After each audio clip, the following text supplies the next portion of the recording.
Orioles baseball is presented by Academy Sports and Outdoors. Tonight from Kauffman Stadium, it's Game 2 of a 4-game series between the Tigers and the Kansas City Royals.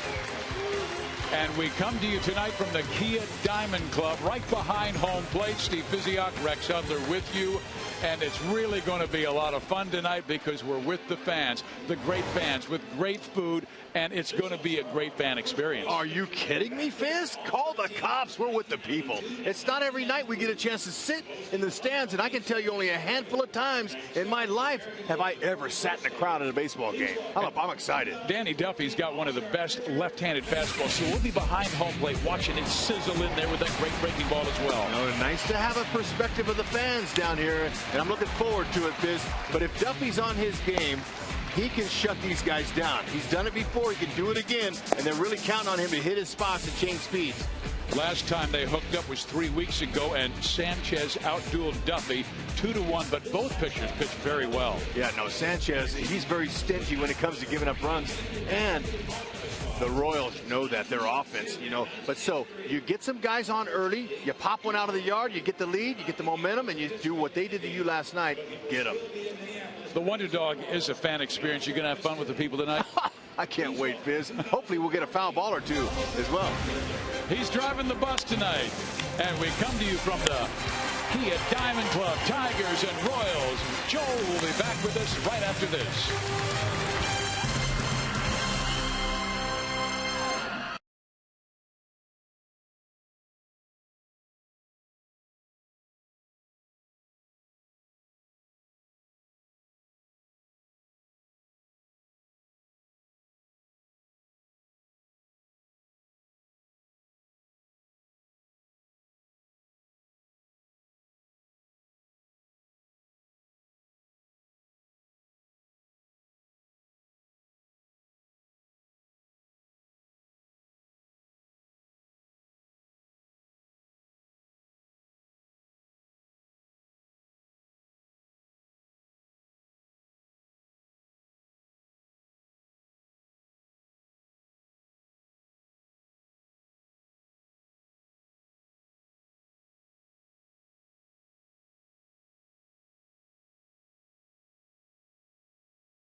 With the Tigers live from Kauffman Stadium and the 3 Royals All-Stars, Greg Holland, Salvador Perez, Alex Gordon, getting their All-Star jerseys just a few moments ago here at the field. Now we know Alex will not be in the All-Star game because of that wrist injury, but not going on the DL and hoping to be back right after the All-Star break. But the Royals feeling they're a little bit thin as far as outfielders go. So they brought Nori Aoki off of the DL today. He'll be in there in right field. 18 games with a strained left groin is what he missed. Rehab 3 at Northwest Arkansas. So no left fielder, but they believe all 3 of these guys can play all 3 positions, Aoki, Kane, and Dyson. but they feel best with Aoki in right. Kane will be in center. Dyson will be in left field for the Royals tonight. Danny Duffy is on the hill. Fizz and Hunter out with the people, and first pitch is coming up next from the K.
Baseball is brought to you by Chevrolet. Come in and visit the Kansas City area Chevy dealers and make your move to Chevrolet today. By the Missouri Lottery. Try the new Lucky Sevens playbook. And by AT&T, mobilizing your world. It's a beautiful evening in Kansas City. We come to you from Kauffman Stadium, and Rex and I are right behind the Diamond Club seats. Absolutely great views of the field, and here's a look at the lineup that the Royals will see tonight. Jackson, Kinsler, Cabrera, Martinez, Hunter, Castellanos, Suarez, Holiday, and Davis. And on the mound for KC, the key starting pitcher will be Danny Duffy. This will be his 13th start this year. Last Sunday in Cleveland, he lost 4-1 to Corey Kluber, even though he did not walk a batter in 6 innings. Danny Duffy knows what to do. Follow Salvi's lead, keep it simple, and be happy. This guy's under control when he thinks that mentally. That's right. Fastball, he'll go 90 to 96, 97 miles an hour. Slurvy breaking ball and a nice changeup. Got to keep these Tigers off balance and keep them off the board early so they don't get any kind of momentum or any kind of confidence going. Defensively, Aoki is back.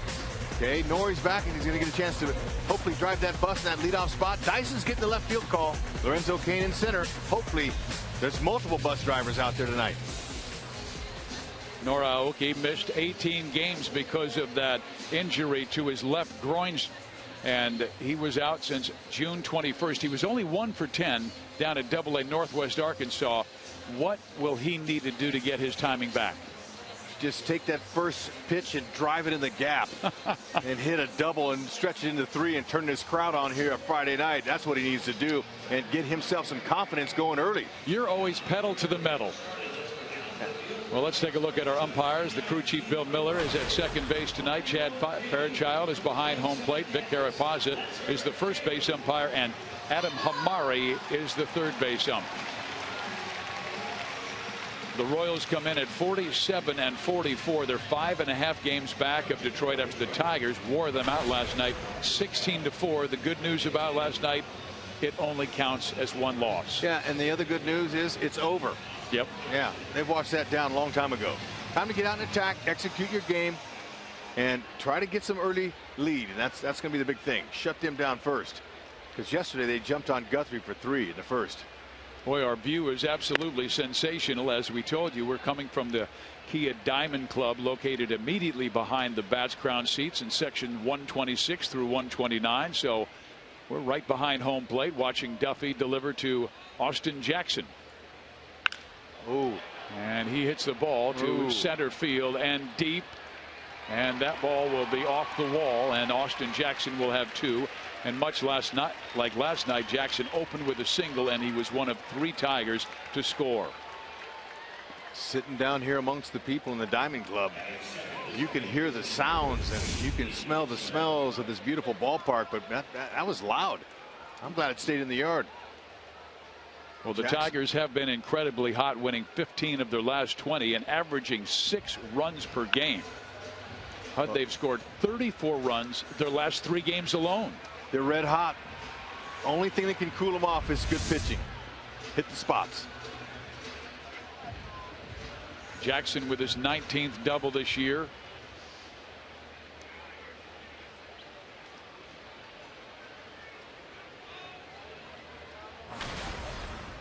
Ian Kinsler was just added to the All-Star game in place of his teammate Victor Martinez, who will not play in this series. Neither will the Royals left fielder Alex Gordon, who is slated to go to the All-Star game but will not play. And Kinsler goes after the first pitch and pops it back our way. It hits in the press box and then bounces to our right where we're seated. And Rex, this is an absolutely great view. It's so different from being about, I don't know, 100 feet higher. I don't know why we can't do every game from down here. You know, but the thing is, we'll have to watch the back shots off the wall back here. So we are in the action with the fans, and it's really fun. Kinsler trying to get him over. And it's past Escobar into center field. Jackson comes home for a 1-0 Detroit lead. Well, they're much like Kansas City was when KC went to Detroit. They're not only hot, but they've been fortunate. That was a ground ball that went by both Duffy and Escobar up the middle, and Kinsler reaches with the base hit. And it hit off the mound, so it get a little bit more time. Escobar just gloved it. Didn't feel like he needed to dive for that and knock it down, but he almost got to it. And here is Cabrera. 73 RBIs on the team. That leads them, and blistered the baseball last night. 2 for 3 with a couple of walks. Now batting .315. Then this was after a very slow start in the month of April, and everybody was saying, what's wrong with Miggy? And then he hit .380 in May and said, I'm fine. Yeah, early starts for guys like him, most people don't get excited, especially, you know, Osmus. Guys that have been around the game a while know it's not how you start, it's how you finish. And this big fella here, ooh, he's the best in the world as far as it comes to hitting. Back-to-back MVPs in 2012 and 2013. And he was the first man since Carl Yastrzemski to win baseball's Triple Crown. Did that 2 years ago, and we told you he sealed it in this ballpark at the K. Duffy has a nice step-off move, and he almost got Kinsler with it.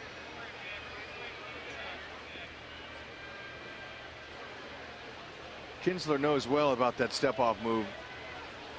Duffy's got him once, but he almost got him twice. Cabrera tried to check his swing, but went, and now he is down in the count, 1 ball and 2 strikes. And defensively, they're all fanned out for Miggy because he goes foul line to foul line. He does. Nice pitch. And the fact that the Tigers again, like they did in game 1, have come out and blistered his fastball. Salvi's going to have to mix up those first pitches. Going to have to mix them up, bring in his changeup, his breaking ball, and then use his fastball. But you can't just throw heaters up there to this hot offense like they are.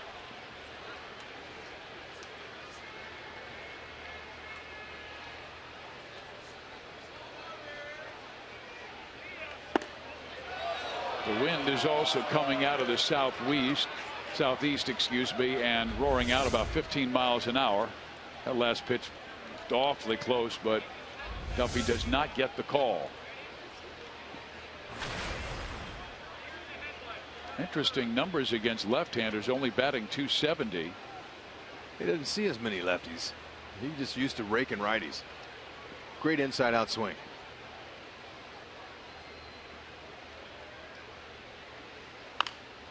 He rolls it foul.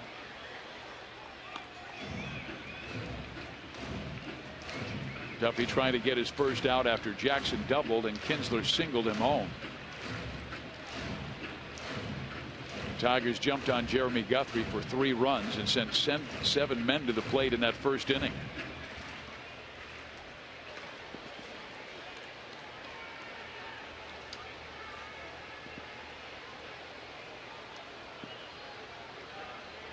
Duffy taking his time thinking about executing, and you have to make sure it's located properly. Kinsler does not go, and the pitch is fouled off the right side, so he's pulled one foul and now sprayed one foul on the right side. This Tigers team is well balanced, and when you have an MVP, 2-time MVP that's in your lineup, makes everybody else around you better. Gives him confidence. Kinsler, he's a different hitter this year with the Tigers. I think Cabrera makes everybody in that lineup so much better. But he does not have Victor Martinez protecting him. Unfortunately, every time he's been up, it seems like in this series, there have been runners on. So they've had to not only pitch to Kinsler, they've had to pitch to Cabrera and the red hot J.D. Martinez, who's been waiting on deck. Typically, in seasons before Danny Duffy's emerged this year as a solid left-handed starter, he would have his pitch count taxed early by high fastballs because he would try to blow the ball by everybody, and after the first innings he'd have 25-30 pitches. Now he's really mixing them. He strikes out Miguel Cabrera. It took a long time to get him, but he gets his first out of the game. Pretty good depth to this. That starts way out in the left-handed batter's box and ends up inside the right-handed batter's box. 88 degrees at first pitch and the wind blowing out. They say 7, but we're looking at the flags, and that's got to be at least 15 miles an hour. J.D. Martinez, this guy has absolutely turned things around, and he might be their MVP right now, and he can get some help from that wind. Well, the fact that Victor Martinez is having a great season and a tremendous hitter himself has been out and might be out for a while with a little rib contusion or a little rib injury. They haven't called it exactly an oblique strain, but this guy has protected Miguel Cabrera. J.D. Martinez has done a great job stepping in. And he was released by the Houston Astros at the end of spring training, and anybody had a chance to get him. But because he had a very average season last year, the Tigers took a chance after they lost Andy Dirks, and Martinez has been outstanding. That's why I say he might be their MVP, because most valuable. They needed help from a corner outfielder, and JD has done more than that. And he used to be a dead pull hitter, but 8 of his 12 home runs, Rex, have come to either center field or right center field. He worked on it in the offseason, and then all he needed was an opportunity. Hosmer has to climb the ladder to keep that from going into the stands. Let's go back to May 3rd when Danny picked off Ian Kinsler at first base. Kinsler, he reacted a split second too late, and you got to go. He's a little more on his toes now.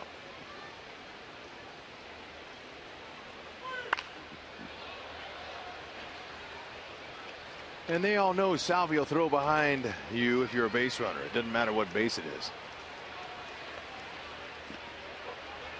Salvi picked off a couple of Rays in that recent series.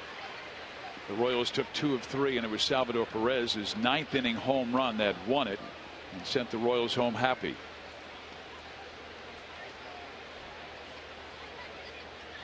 Kinsler goes, pitch is swung on and missed. Throw to second base is way high, And Martinez will strike out, but Kinsler moves into scoring position with the steal.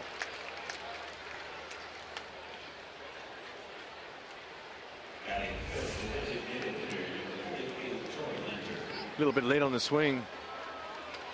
Salvi had no chance. Kinsler with an excellent jump.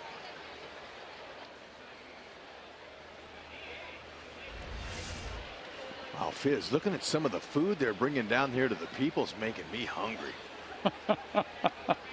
That was a mighty delicious looking hot dog. Now, the veggie dogs, I understand, are also great. Where's he? He and Kinsler at second base with his lead, and Torrey Hunter with a swing and a miss. Torrey had a terrific game last night, 3 for 6, and one of the longest home runs we have seen in a while. It was a blast over the Royals bullpen and into the stairwell that goes up towards the Hall of Fame. He now has 12 this year and 52 RBIs. 0-2. You mind telling me what a veggie dog is? It's got nothing but good stuff in it, Hud. It's got broccoli. It's got spinach. It's got beans. It's got all the things that you lack in your diet. Thank you. I might have to try one later.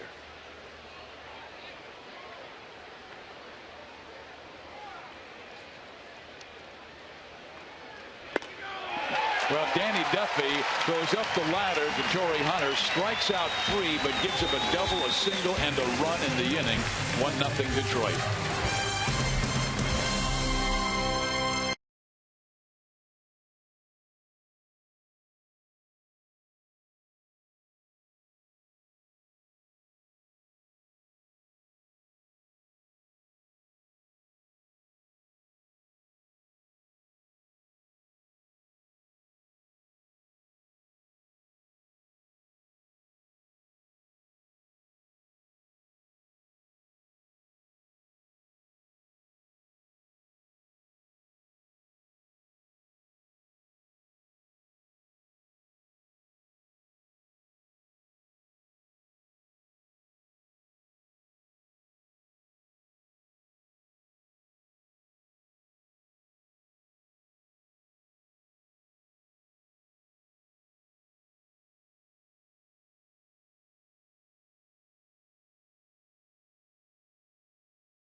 Tonight's 16-4 loss, and Detroit right now with a 5.5 game lead over second place Kansas City, and Cleveland 2 back of the Royals. And here's the Midwest Ford dealers batting order. Aoki back in the lineup. Kane goes number 2 tonight after he had success in the leadoff role, and Eric Hosmer moves back to 3. Yeah, it's a good spot. Any one of them guys. Just try to get a big hit off this guy because he's been very stingy when it comes to giving up runs. In 6 starts versus Kansas City, Sanchez hasn't allowed more than 1 run in any of those starts. 4-2 in his career with a 1.04 ERA. Tough to touch, but he got touched last game. His last outing he got beat. You see those 3 starts. He's allowed 13 runs in 18 innings, but he does have electric stuff and had tremendous stuff in his last start, and that was a loss Saturday 7-2 to the Tampa Bay Rays. Rex, he took a no-hitter into the 5th inning before the Rays recorded 6 hits in his final 8 at-bats. Aoki grounds out for out number 1. Talk about the addition of Ian Kinsler at second base, but Rajai Davis in left has added a nice spark. This guy, he's a veteran player. He's got great speed. He runs the bases hard. He can hit lefties and righties, and he throws that ball, as you can see. He's a veteran. Great sense of humor. A nice add in a clubhouse. A guy that can laugh, crack jokes. That's a needed commodity in clubhouses. Well, that was the change they made from last year. Not only the character, but the speed. Davis and Kinsler brought speed, even though they lost terrific power with Prince Fielder traded to Texas.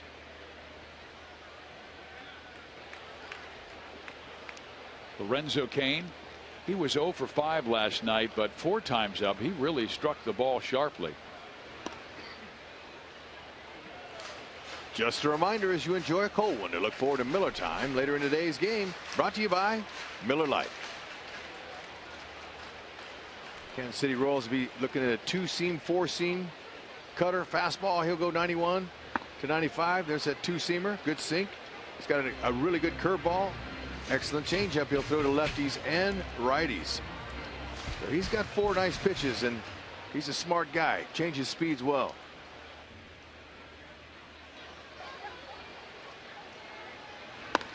Hard to pick up the ball, hitters tell you, from him. He's got that little turn there at the waist, and he hides the ball before he comes out. It's hard to pick up his quick release point. Lorenzo in 7 games has had success against the Tigers, hitting .321. Out of play.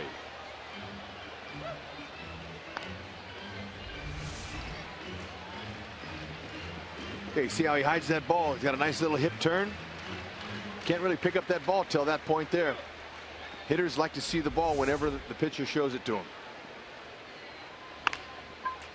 And now Lorenzo Cain with a ground ball to Castellanos, who will throw out Lorenzo, and very quickly 2 outs for Kansas City in the bottom of the 1st inning. Your Kansas City Honda dealers bring you the MTP of the game, the most trusted player, brought to you by the most trusted brand, Honda. And Eric Hosmer has been that guy recently with home runs in back-to-back games. Wow, was that loud, or was that just my ear set here? I mean, that's what you want. That's what you want to hear. Yeah, he's been stroking the ball well. 10-game hit streak, batting .410 in that span.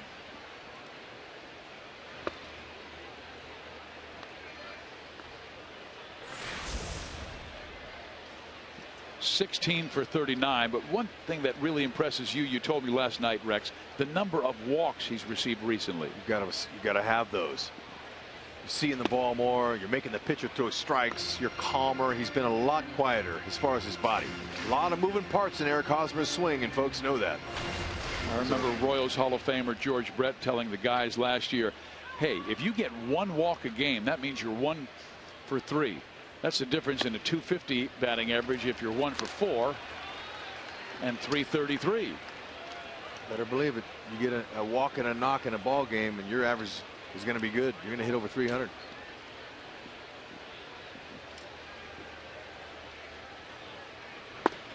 Hosmer takes a strike, but a favorable count at 3-1. But I just saw some nachos roll by me here at the Kia Diamond Club, and oh, my stomach's grumbling. I want those.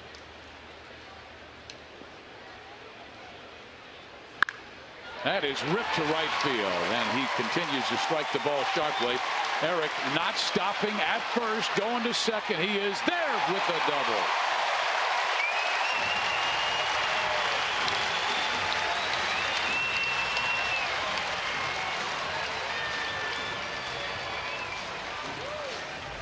Going hard out of the box. That's what gets you that double. That's a nice located pitch. It's down and in. Hosmer red hot. Pulls on it.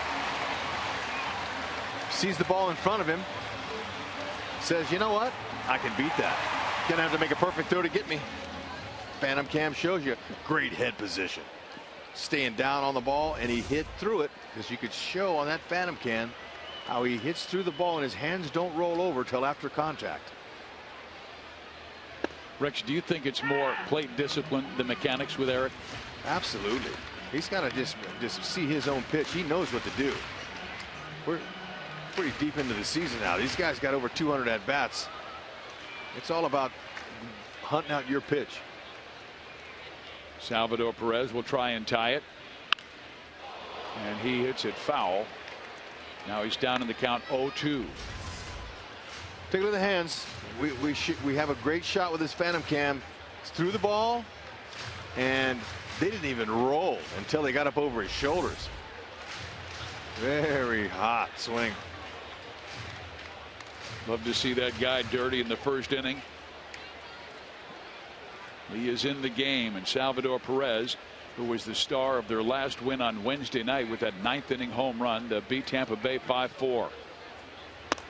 Upstairs 1-2, and that was his 12th career go-ahead home run. Orioles trailed by 2. They won by 1. Yeah, I was saying that they got over 200 at bats. They have over 300. 373 at bats Hosmer has coming into the game tonight. Plays every day. That's a plenty of at bats to find yourself, and fortunately he's starting to do it. That last pitch caused a little bit of pain for Salvador. He came out of the batter's box shaking his right hand after he reached for a pitch down and away. Ouch. And if we had a phantom cam shot of that one, it would show you the vibration of that bat all the way down through the fingers.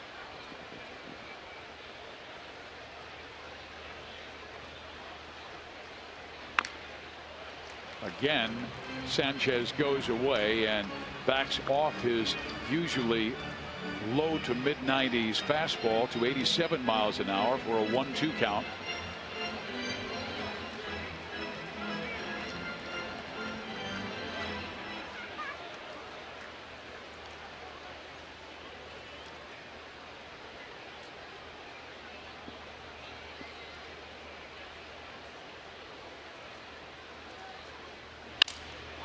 Broken bat blooper into center field. That will drop. Hosmer will score, and we are tied at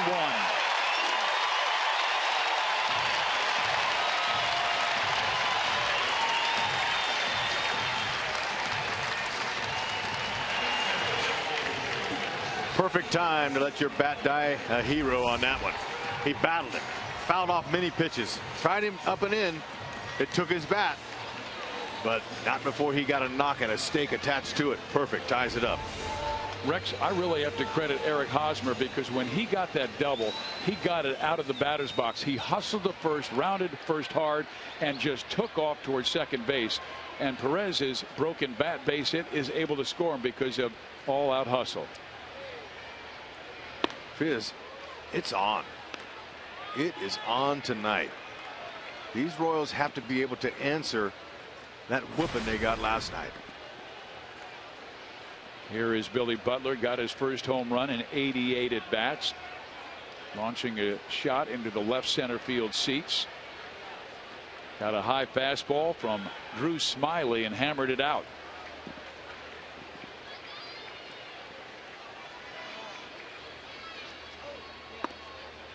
A strike in the outside corner.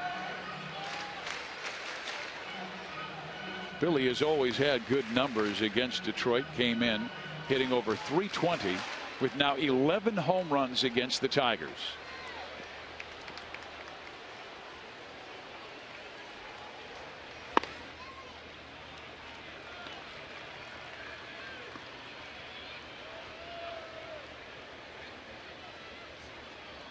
Sanchez has allowed only 3 home runs this year in almost 90 innings, so he does have an uncanny ability to keep that ball down.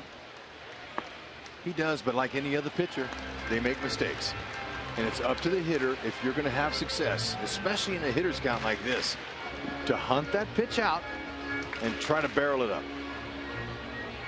2 of the 3 home runs that Sanchez has allowed have been struck by right-handers.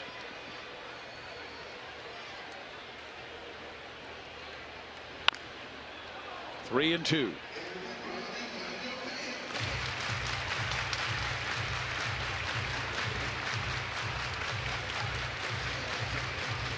Billy now with a 5-game hit streak, and Slugger, we hope, visits us. He's just down. Well, he's in the Diamond Club seats. That's an exclusive area. He has free reign. I don't know how much they charge you for your ticket, but I got it free. In there. Ooh. Strike 3 called, and Sanchez dotted the inside corner, but the Royals get 2 hits with 2 out. One by Hosmer, one by Perez, and the Royals have tied it with Detroit after 1.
Diamond Club, Steve Physiak, Rex Hudler with you. Joe Goldberg is somewhere wandering around with Jeff Montgomery.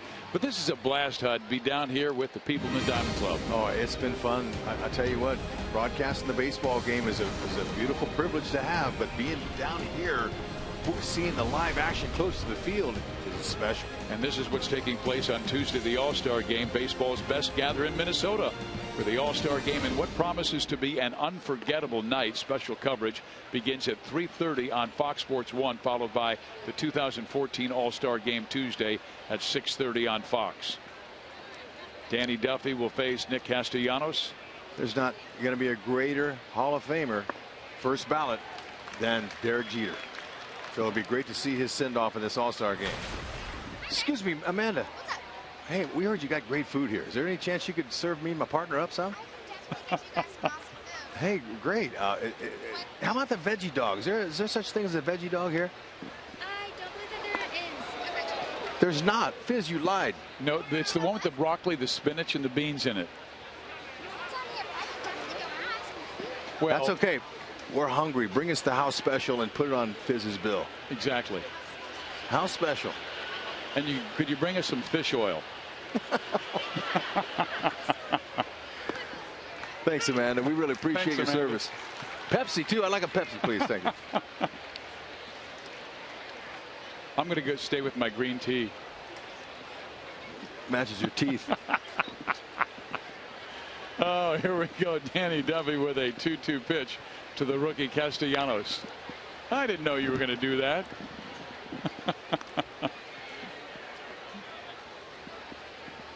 All night long we'll be coming to you from the Diamond Club seats, and great views to the field.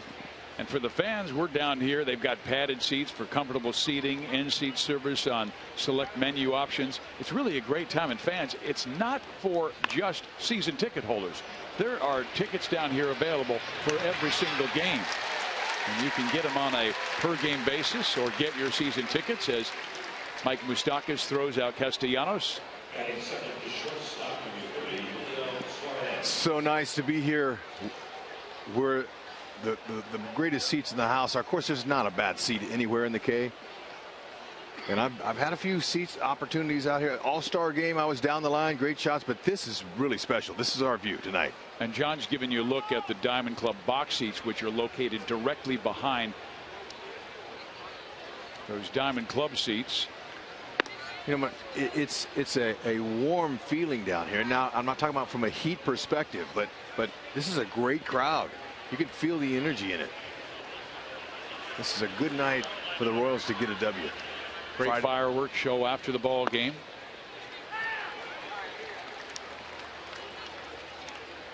And if you're interested in being part of this Diamond Club experience, for pricing and more information, just contact the Royals Premium Sales Department. And their number is 816-504-4040, option 2, or you can just email them, premiumsales@royals.com. Hey, Eugenio Suarez is the new shortstop. Look at that young man. A little bit low and in. So a 3-1 count to Suarez. And this is a guy who hurt the Royals last night with 2 big hits. But he was also able to start rallies. And this is the guy, part of the lineup that Duffy must control. Bottom of the order. Yep, keep him off the base. When the sluggers come up, there's nobody to knock in. Danny with a good pitch, and Haas with a nice play, and there's 2 out.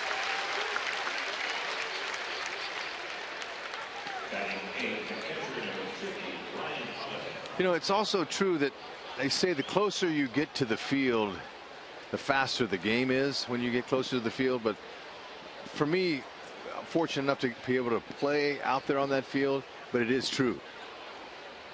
When you're up in the booth where we are, the perspective there is a lot different. And now we're just down probably about 50, 60 feet down, but we're sitting down, and it's a lot faster. Folks sitting directly behind the screen, they are in the game. Yeah, they're listening to the conversation between Salvador and sometimes home plate umpire Chad Fairchild. He might shout encouragement out to Danny Duffy. It's an experience that is much like. Do you have any green tea, Amanda? See, Amanda, this is really perfect, but ooh, that one has more. That's great, but you know, our stomach's growling. We're seeing all the food, so just bring us something. And my wife does not allow me to drink soft drinks, so I have to have a green tea or something special, something nutritious. Major kidding. As Eric Hosmer goes over in foul ground and makes the catch. A 1-2-3 second inning.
Question of the day. Brett Saberhagen posted the third lowest single season ERA in Royals history.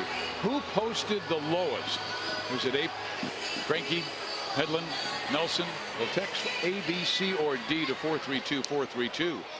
And we'll give you the answer later in the game. And we were talking with the people during the break. Great Royals fans here. And they said, we're going to win this game, as they left for their seats down here in the Kia Diamond Club. Well, not just the live folks that are in this ballpark, but it's the people that are throughout the Midwest that are watching. Fizz, and as a matter of fact, in Paragould, Arkansas, we want to thank those people for watching, tuning in. Marianne Williams and her girls support this ball club out there in Paragould, Arkansas. Thank you, Marianne. Thank you. Good off-speed pitch that strikes out Moose. That's back-to-back strikeouts for Anibal Sanchez. Now Sanchez will face his former teammate Omar Infante, who wore them out at Comerica. He drove in 8 runs in that 4-game series, and KC took 3 of 4. He's had a tough time with his old teammate, just 3 for 21 off of him. Chopper towards third, and Castellanos bare hands and throws, and it's down the line, and Infante will take second.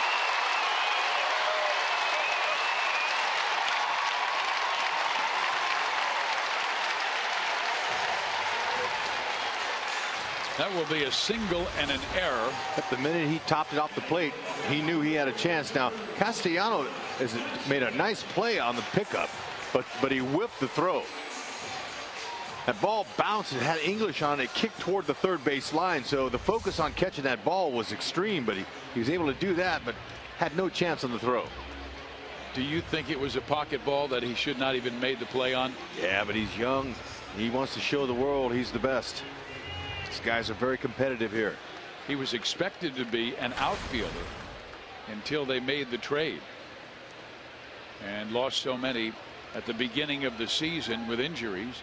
Andy Dirks was the outfielder, and then when they made the trade of Prince Fielder to Texas, it opened up a spot because Cabrera moved from third base to first base, and they needed that third baseman. And Castellanos came up in the minor leagues as a corner infielder, and then moved to the outfield. 7th error of the season for him. And Dyson's got to be able to get a hit here. And now he's with a runner in scoring position, but he also has the bunting weapon. He can move the runner to third and also beat it out if he can touch it nicely and stay on top of the ball. He squeezes that one right to the third baseman, and Castellanos is there for the catch and the double play, and that will end the second inning for Kansas City. So he just needed a little more to get it over the third baseman's head.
Is brought to you by Panera, coming soon to College and King in Overland Park, and by your Midwest Ford dealers. Visit us at yourmidwestforddealers.com.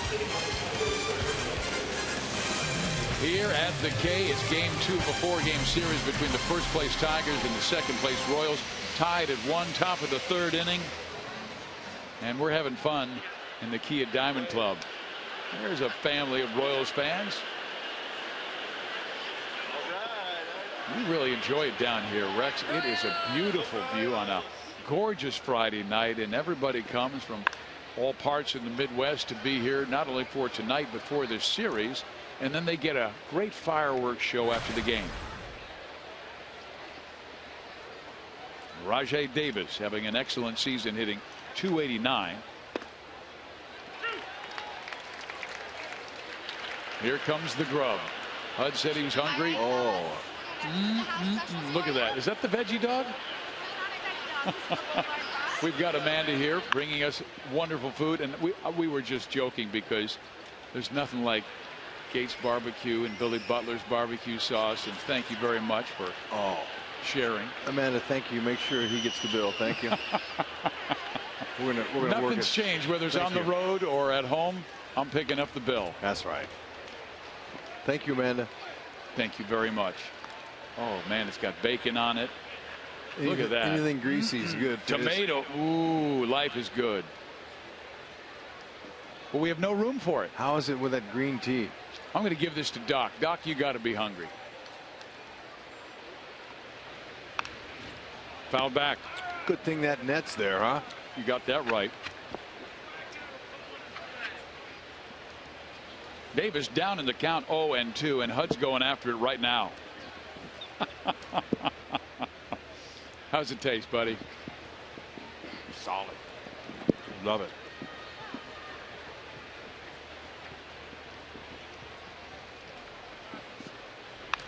And Davis again sends one back to the screen as Danny continues to go after him with the fastball.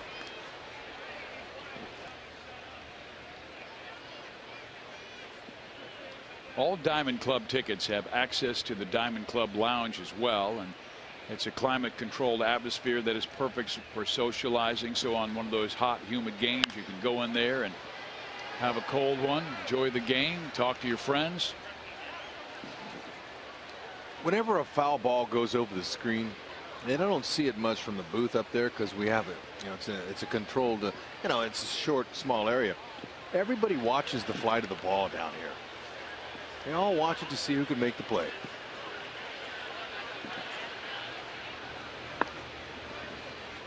Duffy does not get Davis to chase, and now the count moves to 1 ball and 2 strikes. Danny with 3 strikeouts. He gave up a double, a single, and has retired 6 straight since. And that is whistled foul, as again he went with the off-speed pitch. Hey fans, it's time now for you to tweet your photo using hashtag KCFanPhoto for a chance to have it shown in an upcoming game broadcast. Brought to you by AT&T. Danny with a quick pitch, and Davis fouls it into his home team dugout, and Anibal Sanchez had to duck out of the way. Anibal was at the very end of the Tigers dugout with his arm wrapped in a towel, and he saw this ball come ricocheting at him. It looked like a pinball machine in there. That's the other great thing sitting down here, Hud. You can see right into both dugouts. Base hit left field for Davis. Good at bat. Now you got a speedy guy on and a speedy guy up.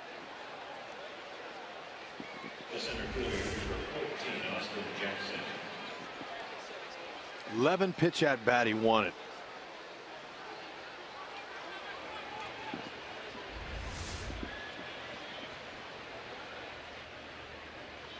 Sir, am I talking too loud? Okay, thank you. Rex talking to the fans that are directly in front of us. We're down in the Kia Diamond Club. Jackson doubled his first time up. Danny delivers outside and high, ball 1. So it's a ball game. People come out and they yell if they want to and holler. We heard a couple of hecklers in a few ballparks that are really loud, but I'm not much of a heckler. Are you? No, not at all. I always told my kids, you can cheer, but don't boo. It's a hard game. And Rex, I say that because being involved, I mean, you played 10 years in the minor leagues, 10 years in the major leagues, and I broadcast big league baseball for 30 years, and all I can tell you is this is a hard game to play. I mean, to be a good hitter and to fail 7 out of 10 times, it takes incredible intestinal fortitude. Sure does. Takes time too. Not too many guys can come right in the league. Now Mike Trout and Bryce Harper, they spoil it for the rest of the players. Everyone expects a young player to come in the game and have that kind of explosive power and those kind of skills, but it takes a long time to refine those. Ask Rajay Davis. He'll tell you.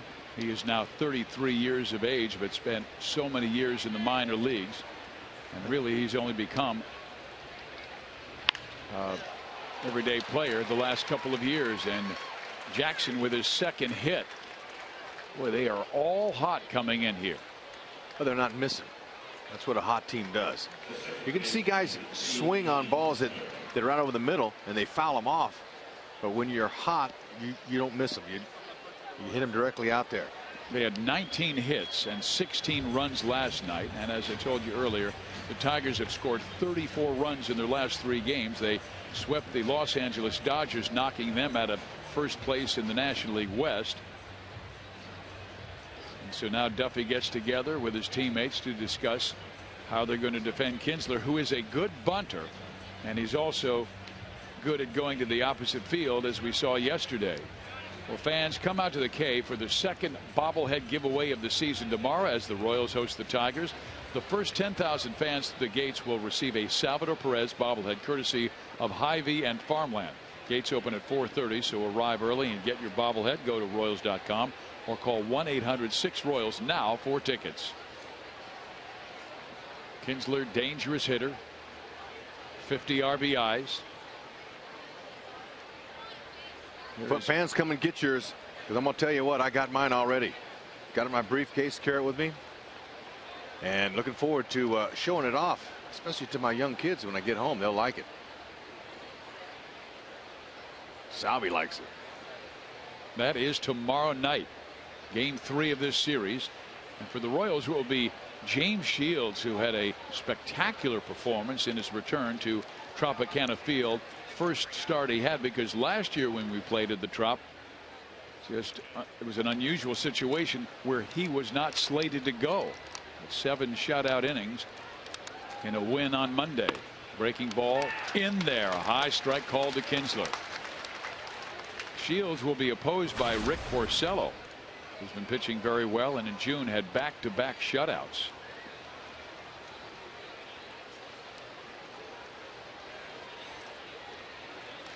Speed on with Davis at second, Jackson at first. Duffy trying to keep it down and locates it on the outside corner for an 0-2 count.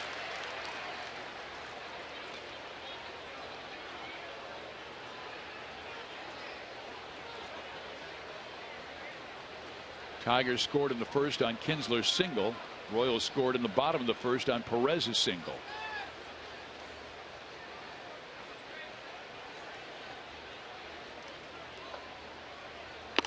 And he chases a pitch away from him and strikes out.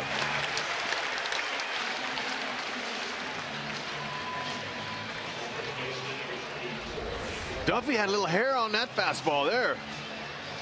Kinsler, he swung at that like it was an off-speed pitch, and that ball was blown right by him. Well, Danny twice had looked back at Davis. And then finally he went into the full windup rather than that quick pitch or slide step. Now Cabrera. Always so dangerous. He's grounded into 12 double plays, make it 13 right here. Pickoff play, and they almost got Davis, but they threw it into center field. Infante had the ball skip right off the tip of his glove and into center, and now it's second and third.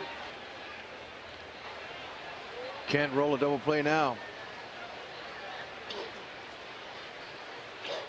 Rajai Davis, he looks like he got hurt or something out there. He's going to take a little bit of time off of third base. Looks like the ball clipped off him, so an error on Duffy.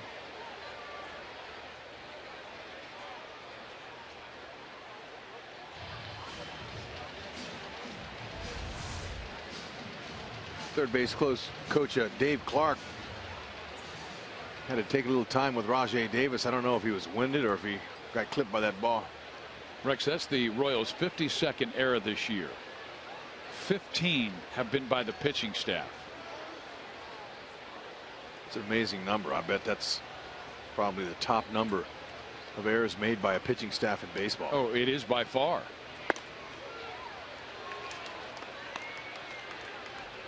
Well, they got guys that like their moves. They're active. Shields, Guthrie, Duffy's made a few. Wade Davis. The pitchers only made 9 all of last year. 15 already and not yet to the All-Star break. And that ball stroked down the right field line. It will stay foul, and the count moves to 1 ball, 1 strike. Cabrera struck out swinging his first time up. He has been a monster in this ballpark, hitting .349 with 10 home runs at the K. Veteran now in his 10th big league season at the age of 31.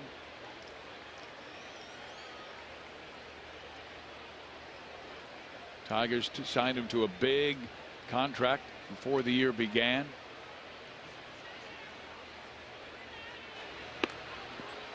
Tried to tease him upstairs, but he has great plate discipline.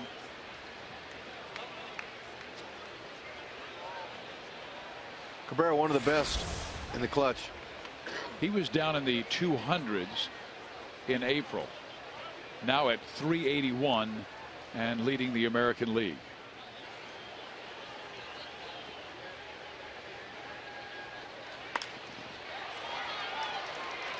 That's smart hitting. Aoki will make the catch. Davis will tag and score the go-ahead, and Jackson moves from second to third.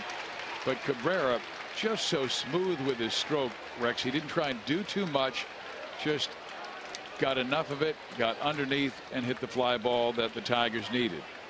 Yep, took advantage of the error that was made.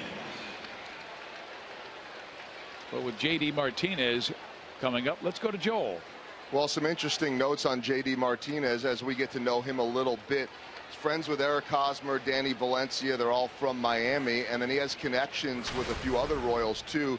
He was playing winter ball over in Venezuela this offseason, saw Mike Moustakas and played against him for about a week.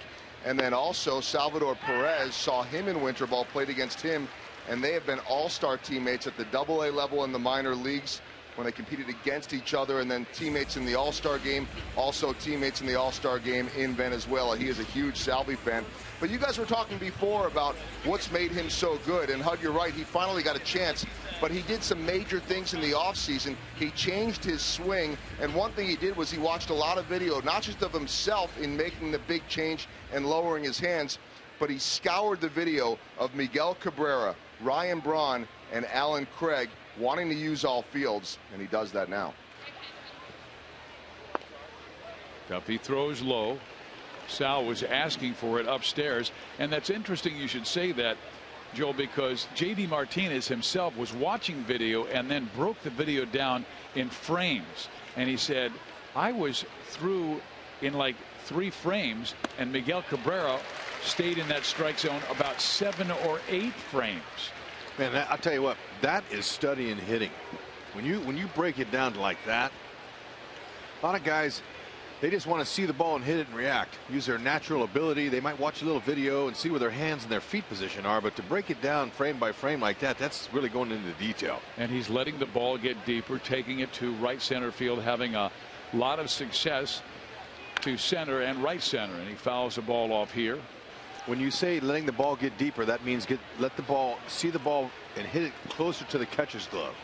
A lot of times analysts and people talk over people's head because you say, oh, let it get deep, and they're going, what's he mean let it get deep?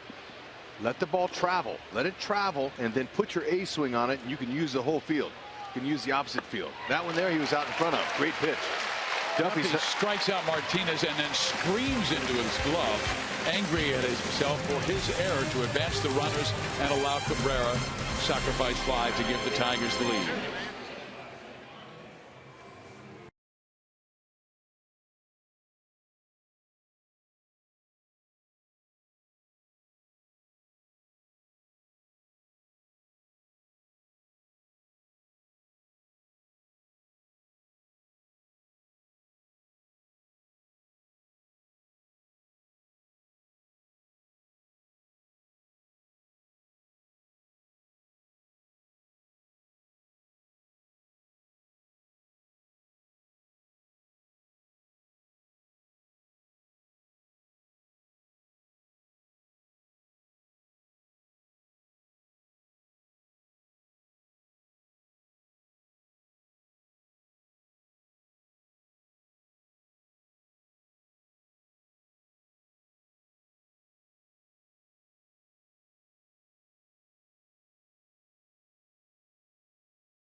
And she's a volunteer with Dream Factory, and that's a great program, Hud. She's been with Dream Factory since 1995. Jean has handled all of the travel arrangements for the Dream families for many years. Currently the director of screening. Jean talks with hundreds of families and doctors throughout the year to help make children's dreams come true. and ensuring dreams are granted. Jean has helped others manage dreams while doing her own and has managed over 180 dreams in the last 3 years. Way to go, Jean. Oh, it's outstanding. Royals bat now in the bottom of the 3rd inning. Alcides Escobar is up. A single in the 2nd inning last night, snapped an 0 for 10 slide that he'd been in. Batting average right now at .283.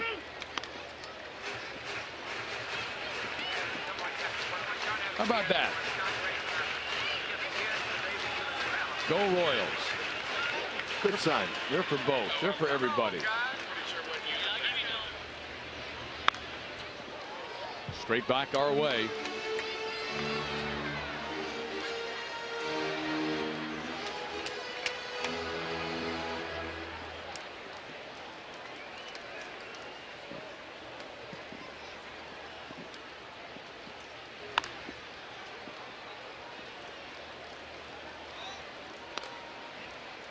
Sanchez so precise with his command, and he has 4 terrific pitches: a fastball, slider, curve, and change.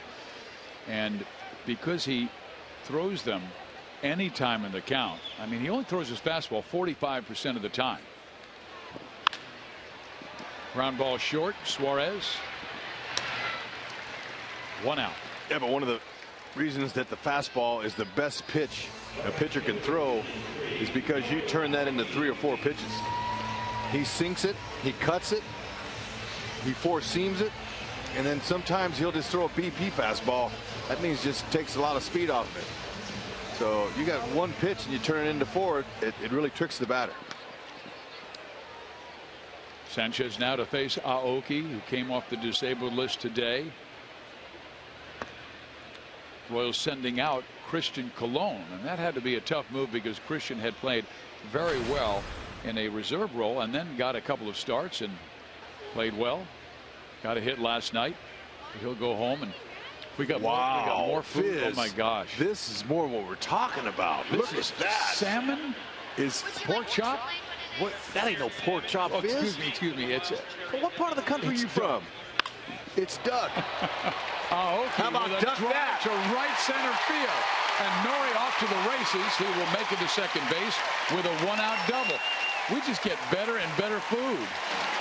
Seriously. Good.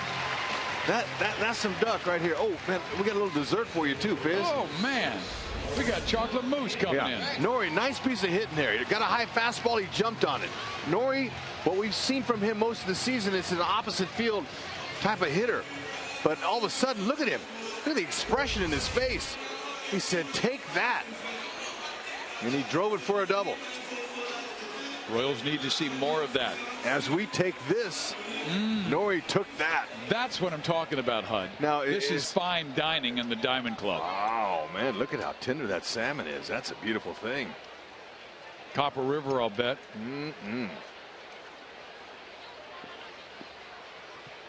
Wow, that is what I'm talking about. How about Lorenzo Cain with a high fly ball left field. Davis, whose back will make the catch. Nori was thinking about going, then backs off. 2 outs.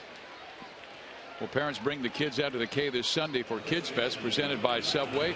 There will be stilt walkers, face painters, poster making stations, caricature artists, School of Rock, animals from the zoo, and much more. Plus, the first 5,000 kids 14 and under will receive a limited edition Slugger coloring book, courtesy of the Kansas City Zoo. Gates open at 11:30. For tickets, call 1-800-6-ROYALS or go to royals.com/kidsfest. What an outstanding night. You want to do this again? It's a good night. It'll be an outstanding night if we can get the lead and hold it. There you go. Well, he will pitch Hosmer carefully simply because Eric has been red hot. And Eric with a double his last time up and scored the Royals run when Perez singled to center field. Eric with a sizzling home run, a laser liner over the right center field wall. And Sanchez pushes him off the plate by coming inside with the fastball. Aoki, good speed at second.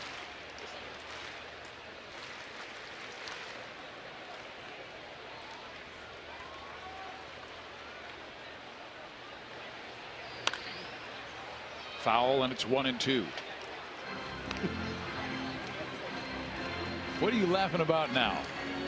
You call that duck a pork chop? Well, you know, I was actually putting down in my scorebook the information that was necessary. I just took a quick look, and then I turned back, and then you're right, I saw the leg. Ah, man, I can't wait to chomp into this in the break. You've been eating during the game. Don't tell our fans that. Grinder to short. Suarez has it. His throw in time, and the inning is over. The Royals leave Aoki stranded at second base, and we head to the fourth with the Tigers leading by 1.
AT&T U-Burst Rewind. We go back to 1991 when a guy named Brett Saberhagen threw a no-hitter. Fantastic experience, but that wasn't the best moment we saw in Kansas City. No way. In 1985, the World Series, Brett Saberhagen was there. He was the MVP, and it was the greatest moment in Royals history. Brett got his MVP and now joins us in the broadcast booth here at the Diamond Club, the Kia Diamond Club. Danny Duffy here in inning number 4 will face Torrey Hunter, who swings and sends one to center field, and Dyson is there to make the catch.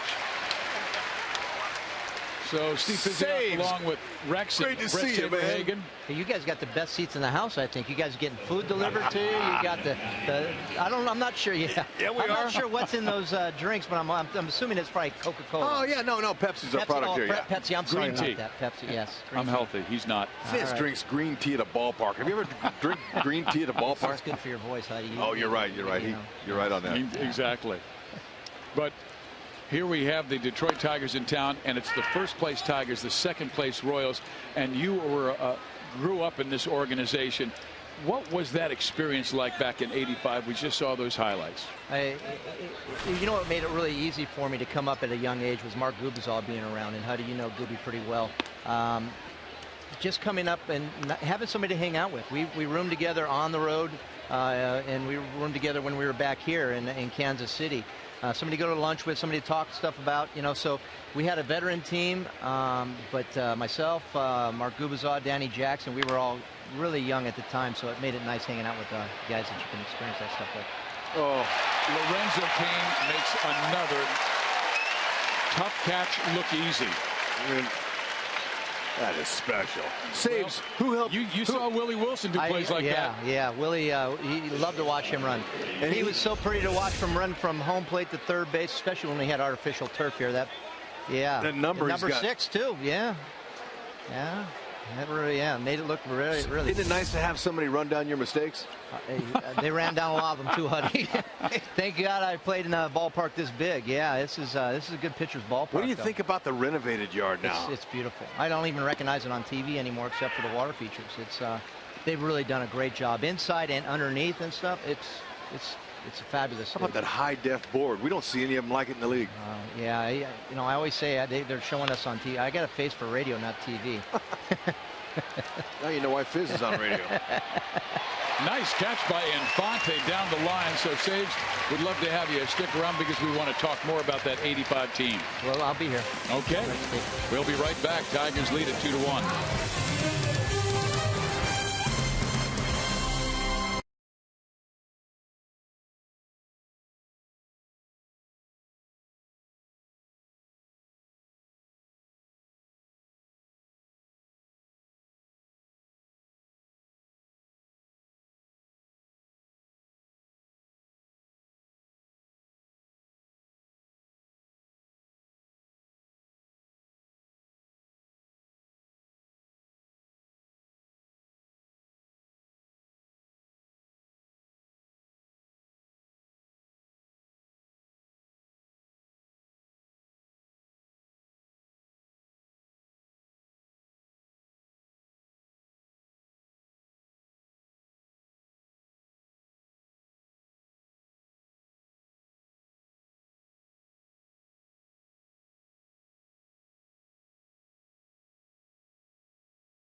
Saberhagen, three-time American League All-Star in 87, 90, and 94. 1985 World Series champion and MVP at the age of 21. He also won 2 Cy Youngs in 85 and 89. No-hitter, of course, in 91. And Brett Saberhagen joining us tonight. And Brett, you're watching us talk about this. Do you ever go, I had a pretty good career? Yeah, looking back, it's funny because I played the game one day longer than I ever thought I would. So being in the big leagues for 18 years, 16 active overall. When I got to professional baseball out of high school, I signed out of high school, I said, if I can give myself 4 years and I'm close to making it to the big leagues, I'm going to keep pushing. It happened within a year. I played 1 year in the minor leagues, got to the big leagues.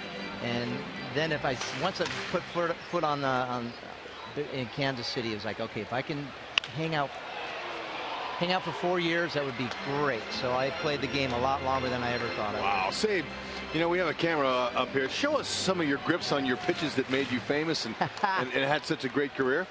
Camera's right there. Show us on the people there. I always threw the 4-seam fastball, and it's going across the seams because I could control it. The 2-seam fastball, I didn't have a lot of movement to it. Sometimes it would go this way, sometimes it would go that way. So I stayed primarily with the 4-seam fastball because I could control it. The curveball was always dominated with the middle finger, so the middle finger was always on the seam right there to pull down. And then the changeup, I learned this. I never had a good changeup until I got to Double-A. Tony Ferrara, actually, we were playing catch in the outfield. I was trying to knuckleball. Salvador Perez with a base hit. He's the man. Fun to watch him. I love watching him throw out a guy in Tampa Bay the other day from his knees. Isn't he something? He's special. And he plays the game with such joy. He does. He really does. Save. So when you changeup. Yeah, changeup grip. How'd you throw yours? It's similar to a 2-seam fastball, but I just put my fingers here and I threw it like a screwball. So I pulled down. So I pronated. I just pulled down with it. Okay, it wasn't a circle change then, like most people throw. Circle change is, you're over here with it. And the circle change for the kids, where the fingers bend, they should be right on the seams, and you need to pull down with that.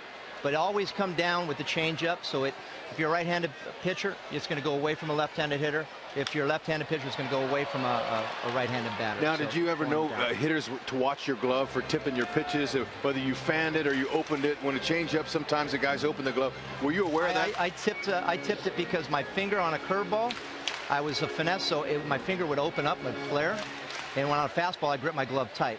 So I had to put the finger inside the glove to keep it hidden. Yeah. Guys sew a patch over that finger now. Yeah, exactly. So, but yeah, I did tip my pitches from time to time. And then a couple times, I guess, Seitzer was over third base, wanted to know some of my pitches that were coming, and he was getting them relayed from the shortstop, and they were picking them up from the shortstop. So they're always looking at trying to pick up your pitches. Exactly. Both dugouts are always trying to figure out a way to see what the pitcher's throwing. Right, and they want the advantage. Absolutely. The hitter wants to know what's coming if you can. Now, what we noticed with Salvador, after he gives the sign and the pitcher just gets ready to start his windup, he'll put his glove out to the third baseman, let him know breaking ball's coming.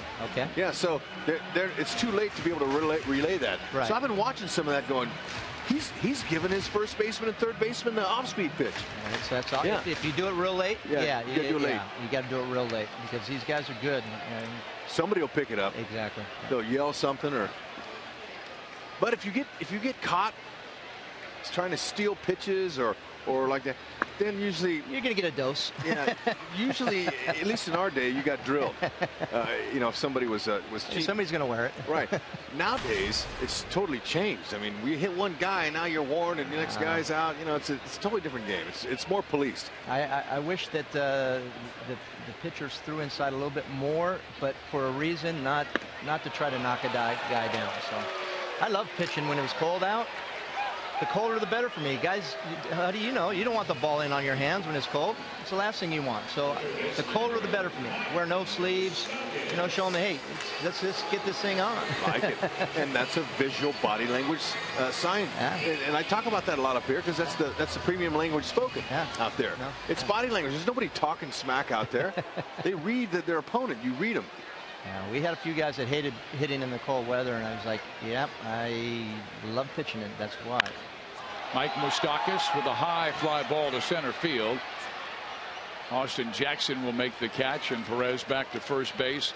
Our Academy Sports and Outdoors look at from 85 to 1991. You were one of the dominant pitchers in baseball. And as we go back to that 85 season, and I've done college football and NBA basketball, and I talked to athletes when they were in the zone. I really felt like you were in some kind of zone in the 85 playoffs. What was that like? Because your ability to locate your four-seamer low outside, low inside corner was phenomenal. It happens, and there's no rhyme, no reason. It just happens from time to time. And I happen to be, I caught a zone at the right time. Can you explain it? I can't. You really can't. But the thing, I think, going into that series against the Cardinals, and when we happened to go down 2-0, we were just in that boat. We to the Blue Jays. We were down 3-1. We came back. So we just experienced what we were going through again. So we basically say, hey, let's take it one at a time. We've done it once. Let's do it again. So we had that confidence that we could come back after the same series against the Blue Jays. Salvi got picked. Hold on, we got a little timeout coming up here, huh? And Ned Yost will come out to challenge the play because he thought Salvi was able to get back in. Give us a look back. There you go. See if I love this. Isn't it? It's all new this year. It's added some more strategy. It is, yeah. Yeah, Don Denkinger. You think the Cardinals would have been challenging that play at first base in Game 6? Yes, absolutely. Honestly, out from the bench, I thought he was safe, but the replay definitely shows that he was out, and yeah, that would have been a good one to challenge right there. So they will challenge it right here, and again, we're talking with Brett Saberhagen. You come up and you were talking about, we'll take a look at this play again. You were talking about being in that position before, down 2-0 to the Toronto Blue Jays. And Danny Matthews has said this many times. It is easier for a pitcher to dominate a game. But he said what George Brett did in one game against the Toronto Blue Jays, a position player dominated a game like no other he had ever seen. Yeah. Can you talk about that? Well, George is George, and he's a Hall of Famer. He's the best player I ever played with. But he took, you know, we were down, and he just home run, double, driving in guys. He was unbelievable. I believe it was the Blue Jays was probably I think it was the third game. I don't recall which game it was, but he just had a huge game against us. He got us back into the thing. And then the big game that I remember is Sunbird hitting the ball off a right field wall, clearing the bases when their bases were loaded. But that series, I don't remember as much about that. I remember George having that great game, but I really remember the series, you know, against the Cardinals. The Royals were able to take St. Louis in 7 games, and they continue to have the challenge here as they call the umpires in New York and have them review the situation. Usually a little quicker than this, isn't it? They try to do it within 90 seconds. We have seen some at 46, at 50 seconds. We've also seen some that have taken 3 minutes. And the call stands on the field. Salvador Perez has been picked off. Brett Saberhagen, 85 MVP. Great to be here, guys. Thanks, buddy. Thanks for stopping by, man. Good to see you guys. Go Royals.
Royals baseball is brought to you by Thoroughbred Ford. Check out the huge selection of F-150s at thoroughbredford.com.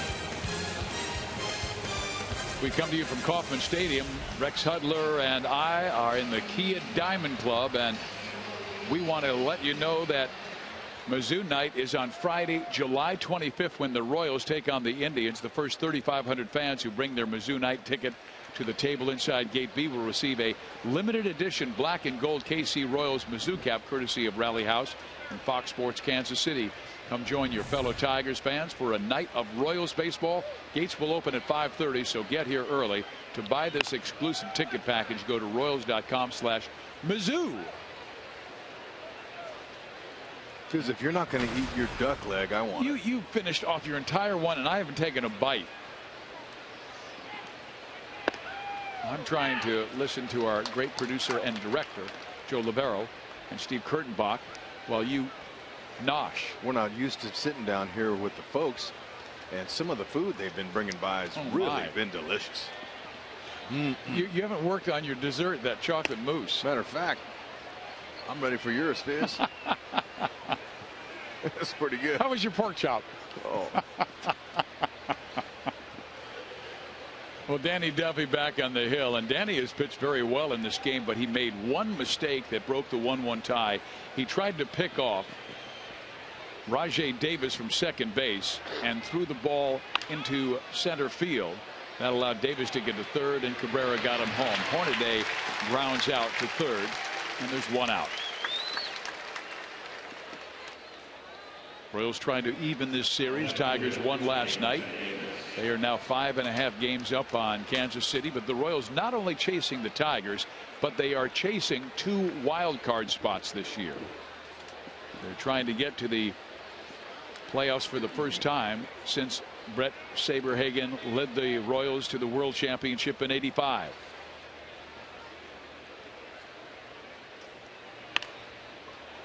Flare to right. Kane comes on and makes a nice catch. And you can vote for the Royals Player of the Month at rallyhouse.com/Royals, and you will be entered to win a majestic prize pack from Rally House. Lorenzo Cain is a future Gold Glove outfielder. He takes really nice roots to balls, direct roots. He doesn't take any wrong steps towards the ball or going back, and his speed is awesome. And he's got great long strides, and everything that goes up in the air around him, you know he's got a chance to catch it. And for a pitcher and a manager, that's a special thing to know you have a player like that. We have chronicled his story many times about never playing baseball until high school. And then the first thing the coach did was put him at third base, and he said, I failed miserably, but as soon as they sent me to center field, I felt comfortable immediately. And here's a guy who had never played the game other than, you know, with his buddies out in the sandlot. When you have that kind of speed, you don't want to be restricted by a line, whether it's in left field or right field. When you're in center, you can run for days. It's a special feeling to be out there when you have that kind of speed that can do the job. Let's bring in Joel. Guys, I think it's interesting. I just ran over to talk to Denny Matthews. I said, have you ever in all your years of broadcasting baseball seen the 3 outfielders all switch positions in the middle of the game? He said, no, never seen it before. But with these guys, none of them really have a whole lot of history playing left field. And obviously Alex Gordon's out. Ibanez has a lot of years of doing that. But they started out the game feeling like Aoki most comfortable in right field. But he had 7 career starts in left. Kane had 2 career starts in left. And Dyson now, after tonight, has 2 career starts in left. They shift them all up, and would you know it, the ball has found King a couple of times. And another fly ball struck to right field, and Austin Jackson having himself an evening with 3 hits. We started the night with Dyson in left, Kane in center, and Aoki in right. And then they made the switch, Aoki in left, Dyson in center, and Kane in right. A complete shift that Joel just talked about. But that's one of the reasons during spring training, Rex, we saw them shifting guys around all the time just to give them experience at every position. If you're an athlete and you have any kind of speed, you can play anywhere out there in the corners. You got to get used to the angles and the way the ball comes off the bats. Left field, the ball, it hooks towards the lines. Right field, it slices, goes away to the line. Center field, it's more of a true ball. More backspin, it's straighter. But still, athletes can make those adjustments when all you need to do is, in batting practice, take the balls live off the bat. Take about 10 of them. You get used to it. And I would imagine that decision came from Rusty Kuntz, who works a lot with the outfielders. And he said, I think we might get a little bit better look with Aoki in left and Dyson in center and Kane in right, and there's Rusty. And his heart's really going a mile a minute, isn't it? Rusty's so cool and so valuable for this organization. In the air, right side. Dyson with a long run. That speed gets there, and we are through 4.5 innings of play. Duffy's pitched well. Sanchez just a little better.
Cleveland, David Murphy goes deep, his 6th of the year. That was in the 2nd. Swisher also homered off Hector Noesi a little bit later. 6 earned runs from Noesi. He has chased 6-4.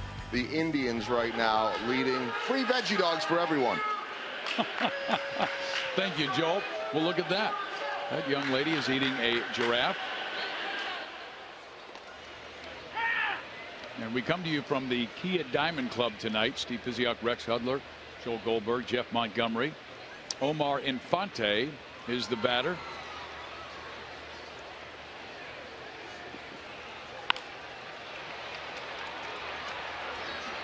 Martinez will take care of it. Let's take a look at the American League wild card standings as we move closer to the All-Star break. Right now, the Angels have a 5.5 game lead. They've been playing some very good baseball, but as we said last night, they lost C.J. Wilson with an ankle injury. Jared Weaver not playing, one of their top pitchers, because of a back injury. Seattle right there at 49 and 43, and the Royals just a game and a half back.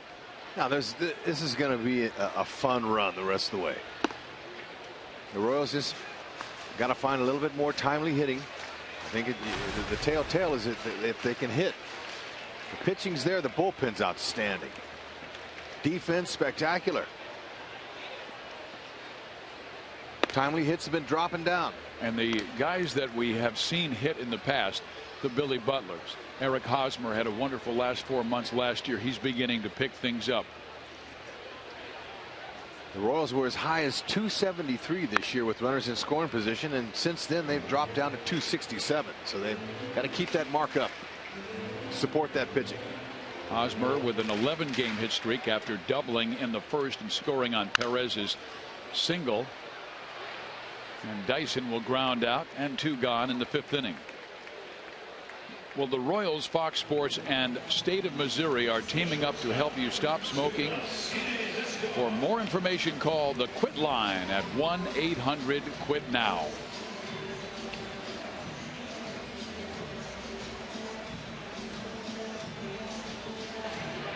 Sanchez continues to dazzle the Royals. He has never allowed more than 1 run to the Royals in any start, and he's allowed 1 run. It came back in the first. Royals had a great opportunity after Aoki doubled in 3rd, but Kane and Hosmer made out. Escobar singles with 2 out. So far, Sanchez is doing exactly what he's done in every other start in his career against these guys, only allowing 1 run. They've got to change that. 2 out base hit. Escobar needs to get on his horse and steal a bag here, get in scoring position if he can. See the vibration?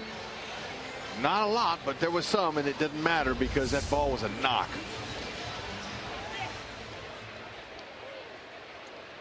Norrie drove 1 his last time up.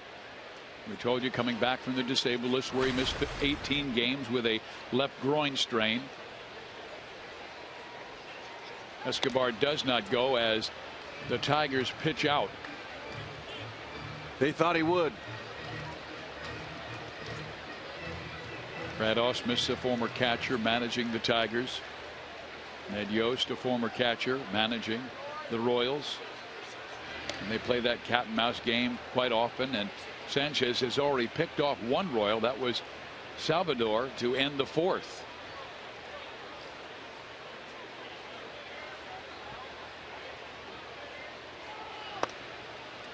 Norrie takes a strike. It's a 1-1 count. Change up, breaking balls down low in the dirt. Those are the ones you hope to steal on. Tough for the catcher to dig it out and throw you out. Our Toyota League leader shows that Escobar, one of the top stolen base artists in the American League, Altuve with 41, and then Ellsbury, Davis, and Escobar. Once again a pitch out, and now it's a 2-1 count. Very good running count for Esky. And as a hitter, you know that you're going to get something firm because a pitcher wants to cut down the time the ball gets to home to help that catcher out. So look for that fastball and drive one, just like he did earlier in the game. Actually, it was his second time up, his last at bat, hit it in right center. They are expecting Escobar to go.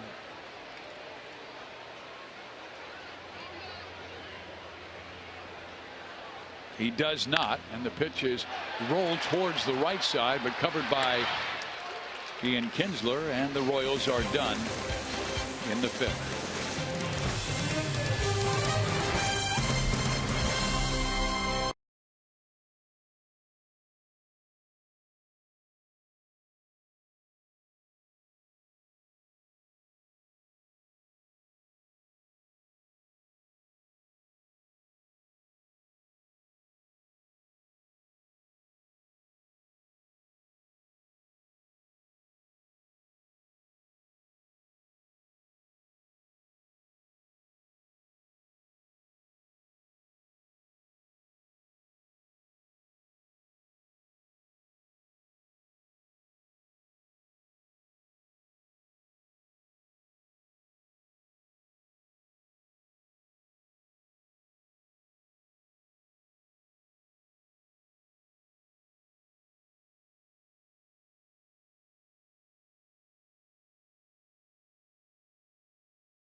America's import.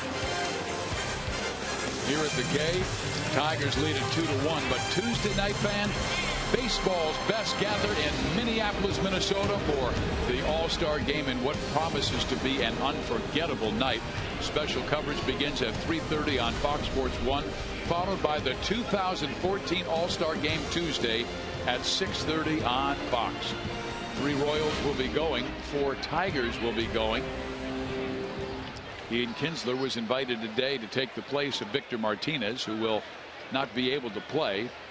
And the Royals sending Gordon, who won't be able to play because of the injury to his wrist, and also Salvador Perez and Greg Holland. A strike on the outside corner. Cabrera has struck out but also hit the sacrifice fly that broke the 1-1 tie.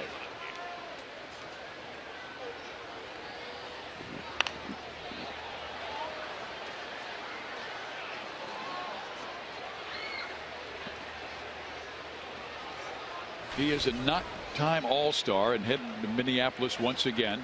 379 home runs at the age of 31. 9-time All-Star. I mean, you know, I know there's some guys that have a lot more than that, but that seems like a large number for me. Who's driving the bus? Well, Mickey, obviously, 9-time All-Star. He's driven the bus many times, but we're looking for a Royal bus driver tonight. Young lady, stay tuned. We'll see it. We got some time left. Danny with a high breaking ball that's fouled back by Cabrera. But this is a guy who had 179 home runs on his 26th birthday, the same as Henry Aaron, who set the all-time home run record before it was eclipsed by Barry Bonds.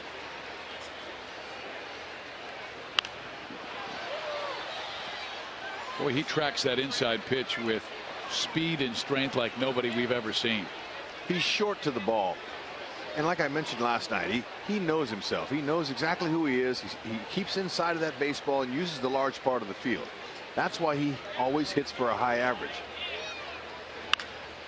To third, Moustakas. And a high throw, but Hosmer 6'4", and he comes down in the bag, and that's a big out as they get number 1 here in the 6th. I've really been impressed with Danny Duffy's poise and confidence. He made the one mistake on the air on the pickoff play to first base, to second base, I beg your pardon, that allowed Davis to get to third and then the sacrifice fly, but he bounced back well.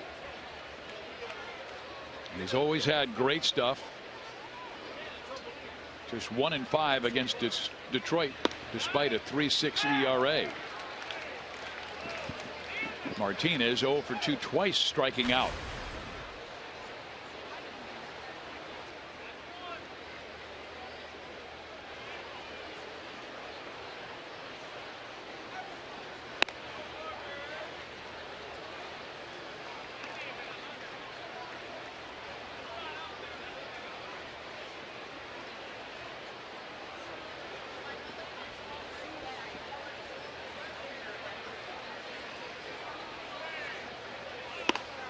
Again, he's been able to zip that fastball by Martinez, and he has a 1-2 count. It's a nice luxury to be able to have a fastball like Duffy's, as we see beyond the outfield fence there. The experience down the lines, people love it. It's got picnic benches, makes you feel right at home. And the folks are waiting for a Royals victory and then a nice fireworks show.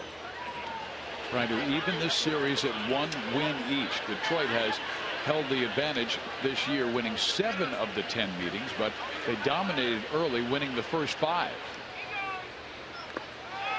Great pitch by Duffy. They say it was fouled off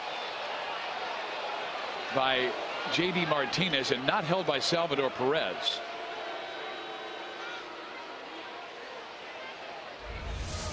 We're right behind the play, so we couldn't see it until this replay, and it did bounce.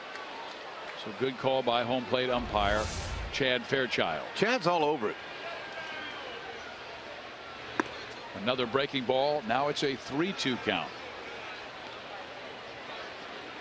And he does not want to lose Martinez. A hot hitter's next in Torrey Hunter.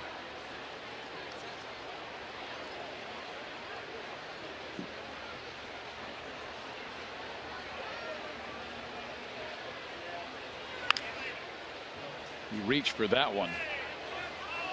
But one of the things that I think has been so strong from Duffy this year, Rex, is that he's become a pitcher. He's less a thrower.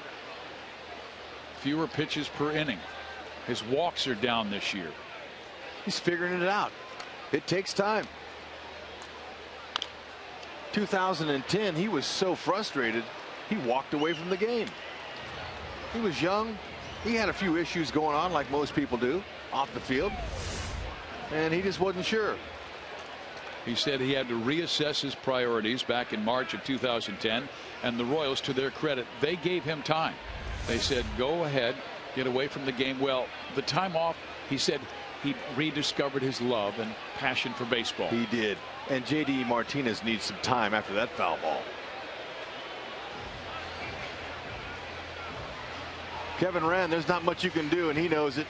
Just give him a little TLC and pat him on the back.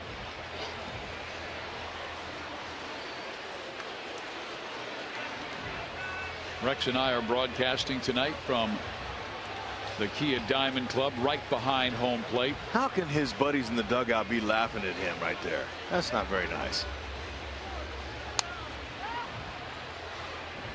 And while we have the time, let's take a look at our Sprint family results of that question. Brett Saberhagen, who joined us for the 4th inning, posted the 3rd lowest single season ERA in Royals history. Who posted the lowest?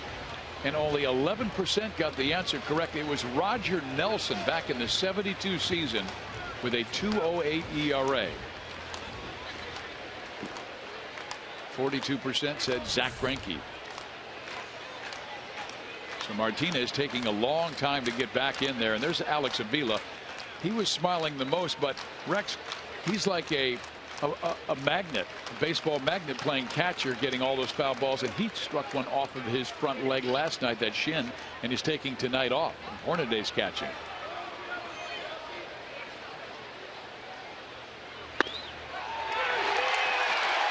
Strike right at the knees. Martinez is going to debate, but Fairchild says no. It's a strikeout, and number 6 for Danny.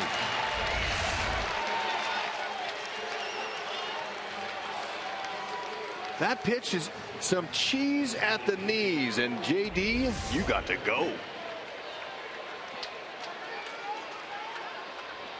Tough at bat.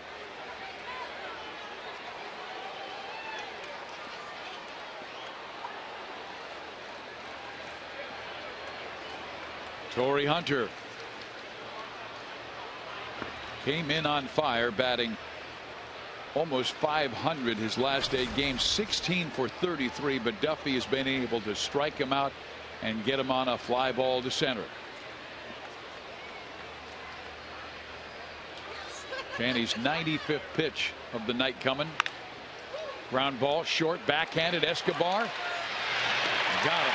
1, 2, 3, 6th inning.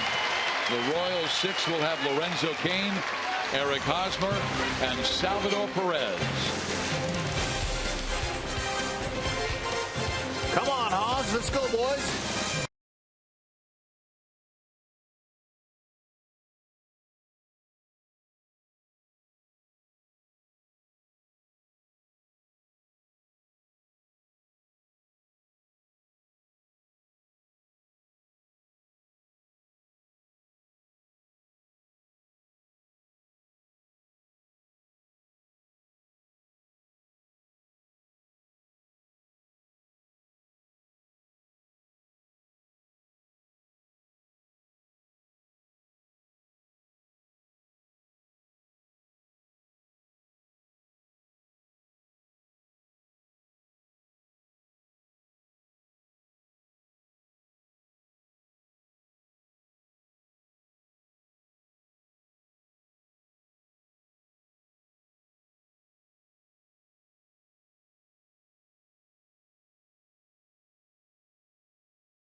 Though lead the Royals 2-1, bottom of the 6th inning, and look at this crowd hoping fortunes will change for KC against Detroit here at the K. Well, the next 2 games tomorrow night will not be televised. You can listen to it on the Royals radio network. It'll be Porcello 11-5 against James Shields, looking for win number 10 this year. And then Sunday afternoon, Justin Verlander will match up with Bruce Chen. He was announced as the starting pitcher officially today. And the 6th inning, of course, is our Sonic Slam inning. Our contestant is Tanya Hirsch from Kansas City. If the Royals hit a home run in this inning, Tanya will win $700. But if the Royals hit a grand slam out of the park, Tanya will win $25 grand from Sonic and the Royals. Right to the shortstop. Suarez right on the money, and there's 1 out.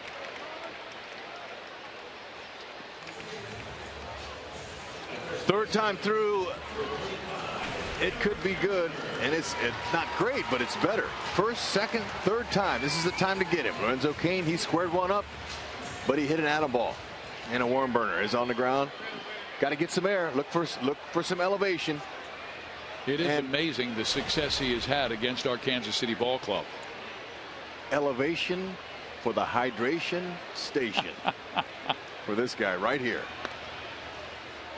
He told me that last year. He goes, Hud, I'm going to hit one in the hydration station. And I loved it, man. We got to run with that one. There's only one hydration station in America. Right here at the K. He grazes the outside corner at 87. Precise location, and Hosmer with home runs in each of his last 2 games, and doubled tonight and scored the Royals' only run in the single by Perez. He checked his swing low. Did not go.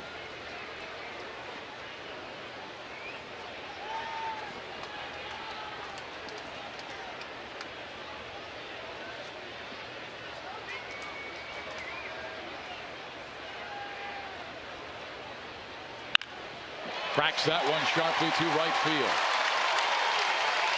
So Haas is 2 for 3. And the Royals have the tying run at first base for Salvador Perez, who is 2 for 2 tonight.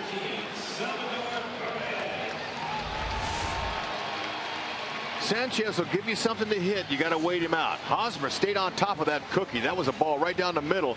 Hands rolled just a little bit on contact. That's why he couldn't get it elevated, but found a hole.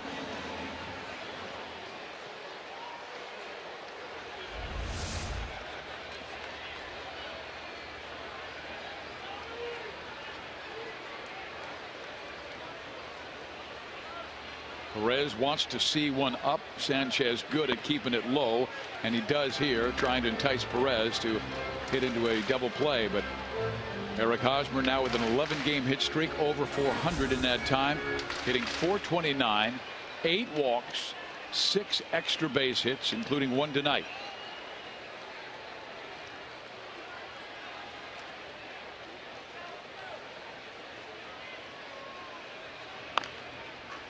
And they're having Castellanos guard the line. They don't want Perez to get a double down the line, so they'll give up a single to left field. Little room between Suarez and the third baseman Castellanos, as you see here.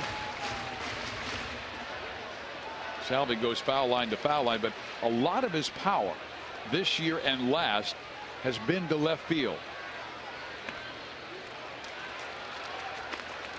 Sanchez didn't want that up there. He looked away quickly, going, "Ooh, man, you let go of one up there." Salvi, his eyes lit up, but he knew it was a little too high. Perez leads the team in home runs with 11. His last won the game over Tampa Bay in the 9th. Hosmer 3 steals this year. Look at Cabrera. He kind of hit him with his shoulder. Straight back our way.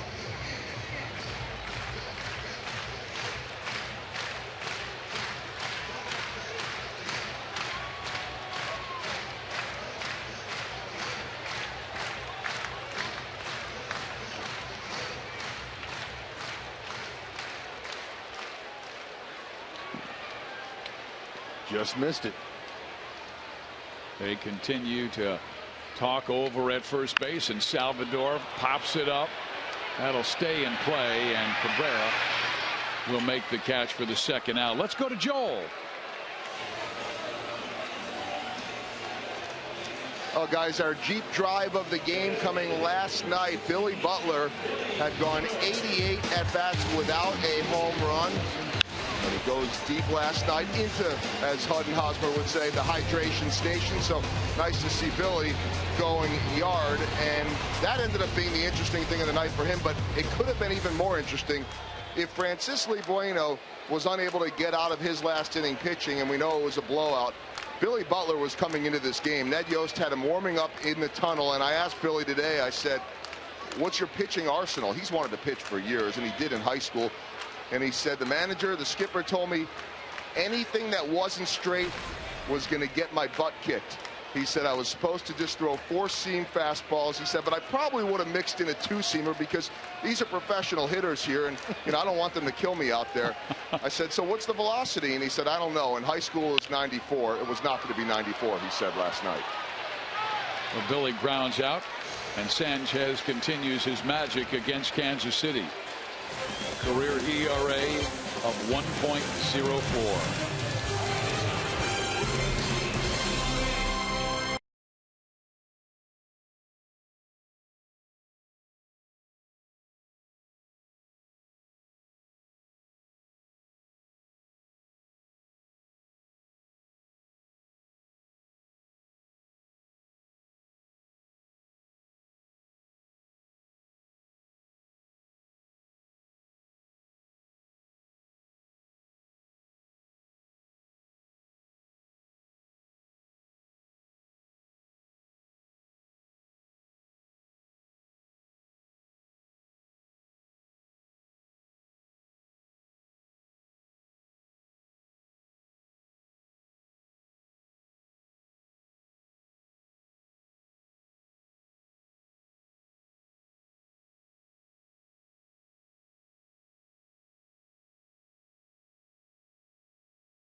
Pitch an excellent ball game, but he trails 2-1 because of one of his mistakes.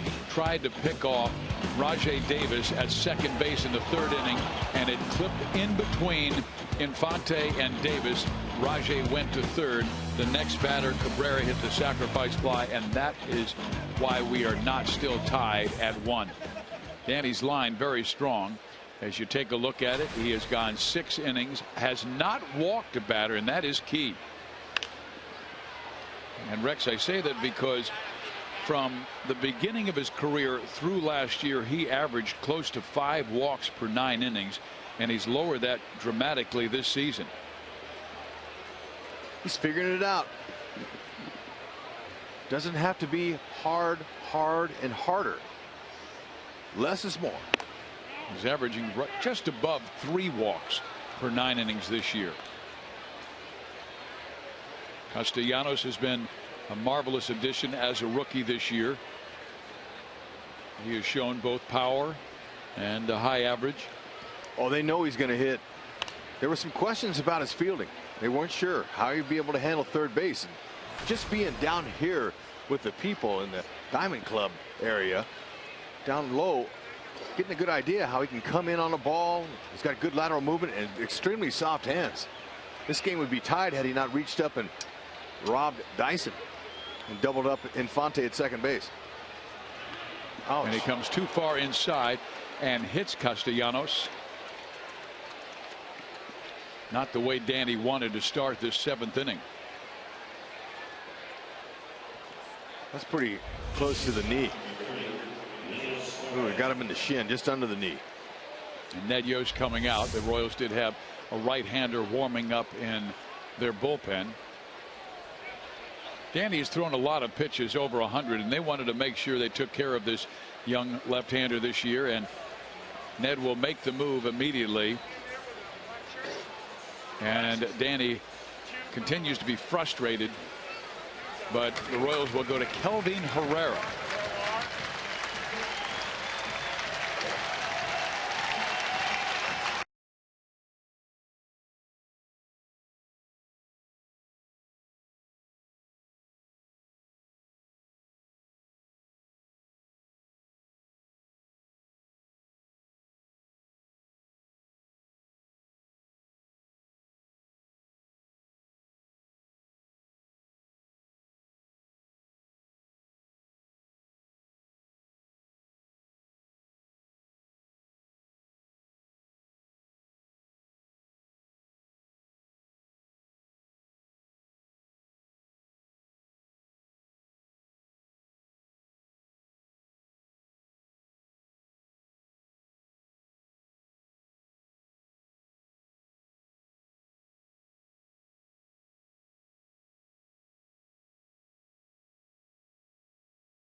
He threw 99 pitches, hit the final batter, Castellanos, to lead off the 7th inning. And he's still angry with himself for hitting Nick. But part of his misfortune, Rex, is he's been matched up with Anibal Sanchez, who has amazing numbers against the Royals. I got a feeling one of his offensive teammates is going to pick him up tonight. Well, back on June 19th, he lost to Sanchez 2-1. And went 7 innings, only gave up 3 hits, walked 1, struck out 5. He was hurt because Cabrera doubled to tie the game, and then J.D. Martinez broke it with the home run. And Sanchez and his bullpen did the rest. Now Kelvin Herrera. He made his first appearance in 9 days on Wednesday at Tampa Bay, loading the bases in the 6th before exiting with 2 away. Suarez, the batter. He goes right after him for strike 1. Herrera's done a great job out of Ned's bullpen, stranding the last 12 base runners that he's inherited coming in. And he's kept the ball in the yard all year.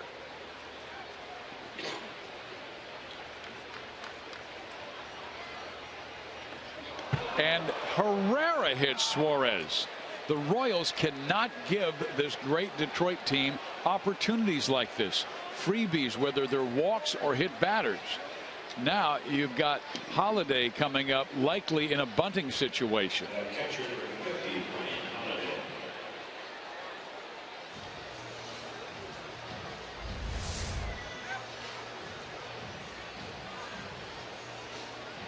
Come on, Rex.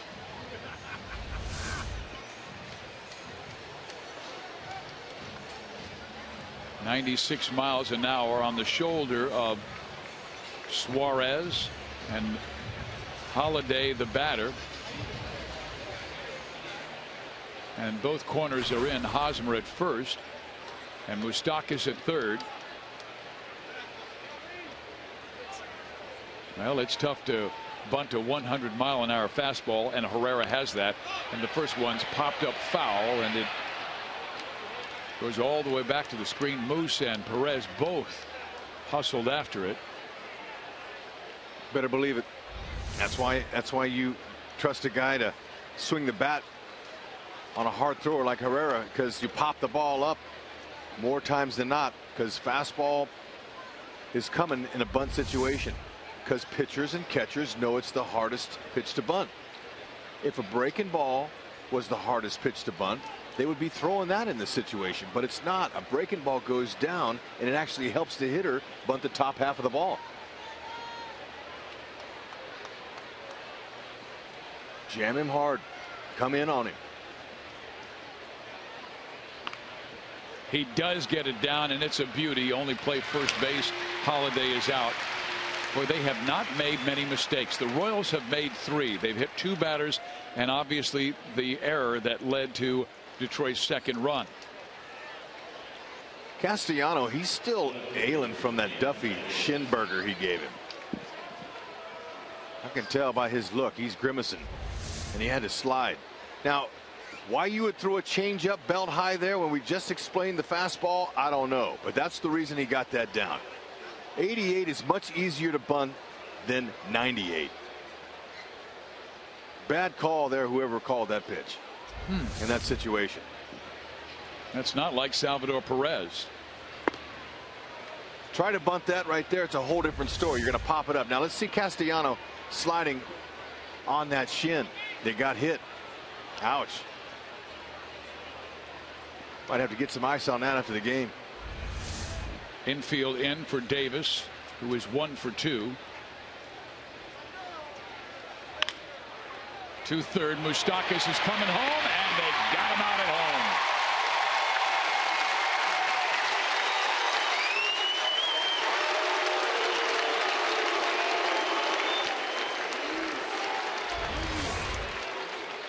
Good play. This is the only play Moose really had, and he needed to take this play. He could have got him at first, but you got to get the run here.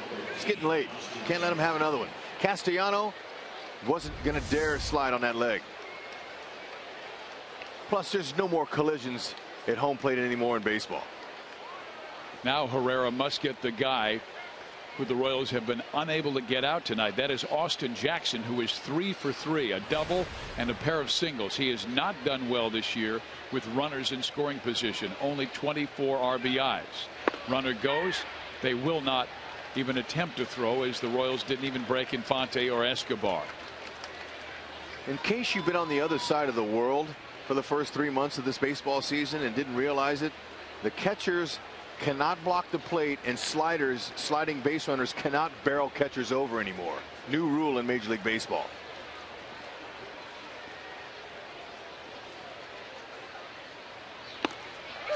Oh, and 2.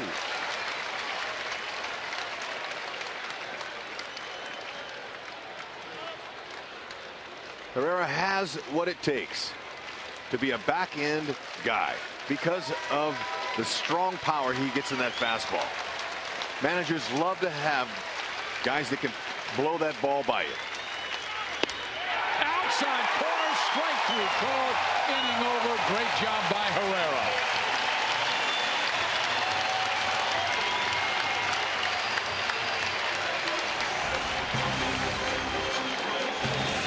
Woo, man.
Things over with Jeremy Guthrie, 2-1 the score. Tickets for Less has the best selection of Royal seats at Kauffman Stadium. Seats behind the dugout, Diamond Club, or even Crown seats. For a limited time, go to ticketsforless.com, enter the code word Joel, and receive a nice discount on tickets to all Royals games.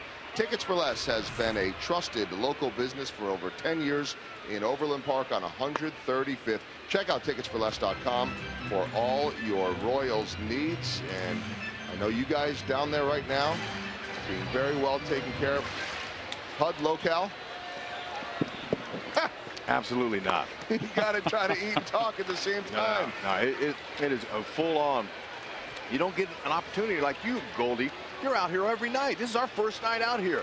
Getting cuisine like this, we're in hog heaven. Yeah, I'd tell you to share that with Biz, but he's not allowed. Oh. Moustakis with a drive, left center field. Oh. He winds up at second base with a lead-off double. Moose made a nice play to throw a runner out at home, and now starts the Royals half of the seventh well. Moose showing a little bit of opposite field pop there. I was busy eating my nice little dessert, and I heard this loud noise. I had to look up. There it was, Moose. Hitting that outside pitch, driving it just like that. Now, if he tries to pull it, he'll pop it up. That's why you love that shot by Moustakis. We saw that a lot during spring training going to the opposite field. It'll let you know that is beautiful stroke. Love that phantom cam, seeing Moose's forearm sweating and glistening with those nice follow through on the swing. Loved it. Now they got to do something with it as the crowd's starting to get into it. Castellanos in at third. A lot of room between the shortstop and third baseman. Infante sends it to the shortstop. He looks to third, goes to first. So Infante at least moves Moustakis to third base. Good base running by Moose. Heck, that was all Moustakis right there. He read that on contact. Moose is a much improved base runner this season. I think that's part of the maturation of him. Understanding the game of baseball, the way you play it. and he advanced on a bit. Right there on contact, that's good instincts. Now, they had a shot at him, but Suarez didn't want to take the chance of throwing it away. Now Dyson, look for something up. Get a sac fly, tie this thing up. There it was. I hope he catches it. Stay in play. It will not. Good try. The Royals have never scored more than 1 run in a game that Sanchez has pitched. Now, they have beaten him twice, but they shut out the Tigers 1-0 in each of his 2 losses to Kansas City. He allowed 1 in the first, none since. Great opportunity here in the bottom of the 7th inning. Would Dyson think of bunting? Both corners came creeping in, and the fastball wanders outside for a ball, a 1-1 count. Well, if he didn't show it there, I don't think he'll bunt. He does have 7 bunt hits this year. Elevation.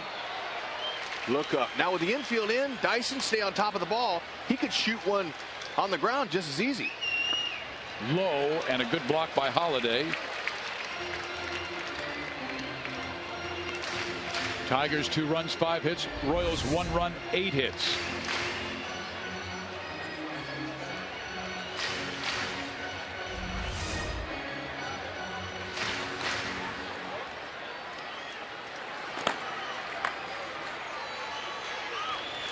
Moustakas doubled, went to third on the ground out.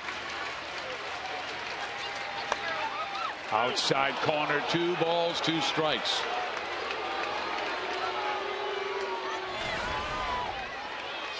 He has scored that runner 4 out of 7 times from third base with less than 2 outs this year. The major league average you saw at 52%.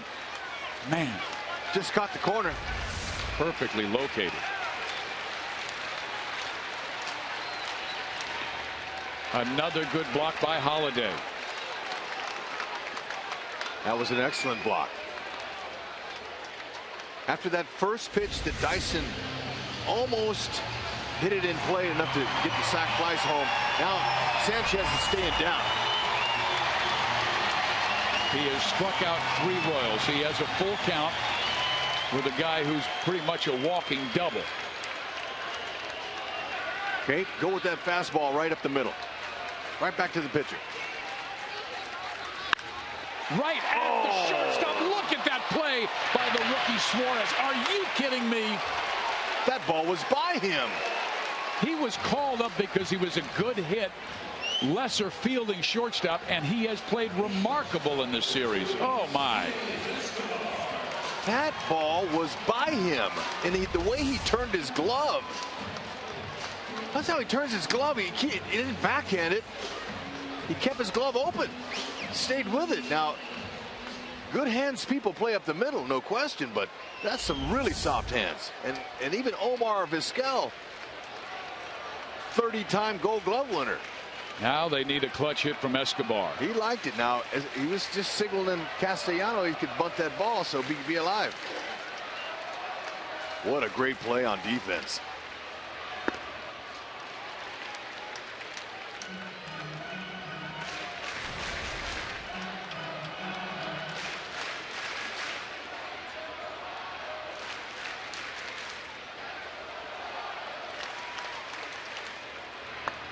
Oh, terrible pitch by Escobar. Really fooled on one that was not a strike.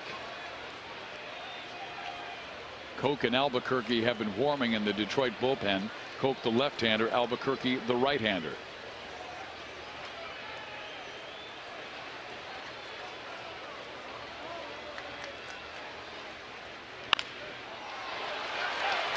And Suarez throw right on the money. The Royals turn back, and they have not hit well with runners in scoring position tonight.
Friday night action, and the Indians hang on and win 7-4. Toronto and Tampa tied at 5. Angels out to an early lead against struggling Texas, and Colorado all over Minnesota behind Troy Tulowitzki. Our Mazda game break takes us down to St. Petersburg. Mark Burley had only given up 2 runs in 5 innings, but Dustin McGowan allows this 3-run homer to Sean Rodriguez, and that leads to this score, 5-5, tied between the American League East competitors. And now we've got a little situation out at the mound. Aaron Crow was warming up to come into this game to replace Kelvin Herrera, and now Nick Kenny coming up. Hopefully, just a string issue. That's good, Hud. Got the trainer out there, Nick Kenny. Yeah, I wonder if that complaint came from Ian Kinsler. You never know. Look, it's up to the umpire. If he wants to go out and do it, if the hitter says something, sometimes the umpires say, you know what, just play on, don't worry about it. So it's all up to the umpire, no big deal. It's like getting a haircut. That's about the best time you could ever see a trainer coming out, huh? Got to believe that, Joel. Particularly with what's happened to the Royals lately, losing Vargas, losing Gordon. Yeah, that one string on his pinky finger, that's sometimes it can be distracting. And if it's enough for a hitter to say something or somebody else, then, you know, umpire's going to do something about it. Aaron Crow pitching in his 42nd game this year. Solid ERA, and he comes over the top and delivers an off-speed pitch immediately. A swing and a miss from Kinsler for strike 1. Ian has singled a drive in the first run, struck out in the third, and popped up in the 5th.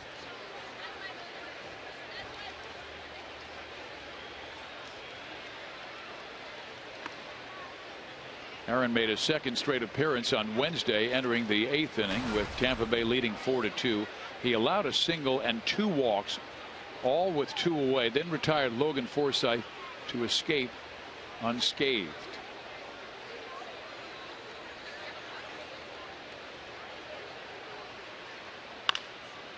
Right side, Infante has it and throws him out. You know, that last inning, the Royals had a chance to tie the game. Gerard Dyson hit the ball hard, but scouts have clocked him at 3.2 seconds down the line when he wants to run. But watching this night after night on balls that he hits right at people, to me, that's unexplainable. I can't believe he does that. If you run hard every time you make contact on the baseball, you develop a great reputation. And one that the defense says, oh my gosh, here he comes. He's going to be giving an effort. I got to get rid of the ball. But word gets around the league that on routine balls, he doesn't run. And here's a good example. If he runs all the way out of that box, he might have beat that out. Or forced a bad throw. Exactly. Miguel Cabrera is up. The Royals have, for the most part, been able to keep him quiet, but he had one huge at bat in the 3rd inning, and it came after the Duffy error that allowed Davis to get to third base, and he just had a nice, easy, smooth swing and hit a sacrifice fly to Lorenzo Cain and drove in the run that gave the Tigers their current 2-1 lead. Now he's given the Diamond Club fans a souvenir. Rex and I have been broadcasting tonight from the Diamond Club, and this is absolutely a fantastic area, because when you're here you get exclusive access to the Diamond Club lounge, great seats, and there's a fly ball struck to center, and Dyson will take care of it. That's 2 out.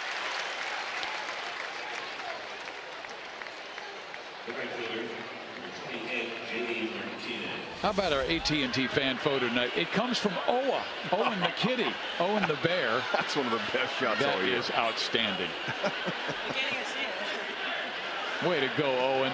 I hope my kids don't see that. They'll want one.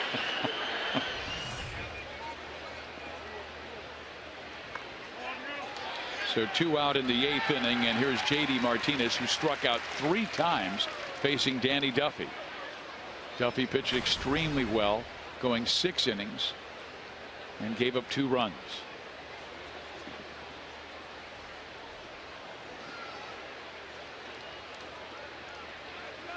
The Royals will have the top of the order coming up in the 8th. Aoki, Kane, and Hosmer.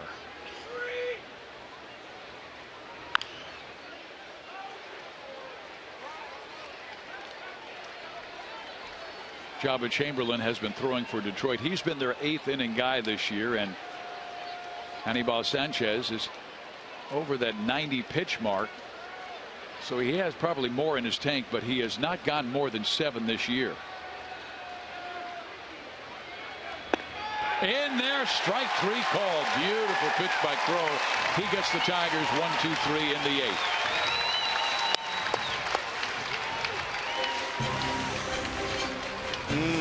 It's that slider ball. Beauty.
Royals baseball is brought to you by Ram. It's summer and great deals are heating up at the Ram Summer Clearance event today.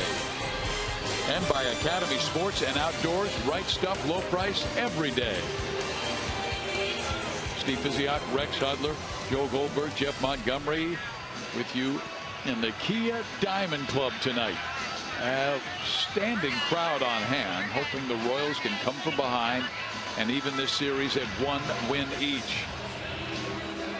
Jabba Chamberlain comes out of the hut, and he will face the Royals' top of the order, and Aoki, Kane, and Hosmer. He has really pitched well recently with a 1.71 ERA and 17 strikeouts over his last 23 outings. His career at the K, pretty strong. That means the top 3 must change that.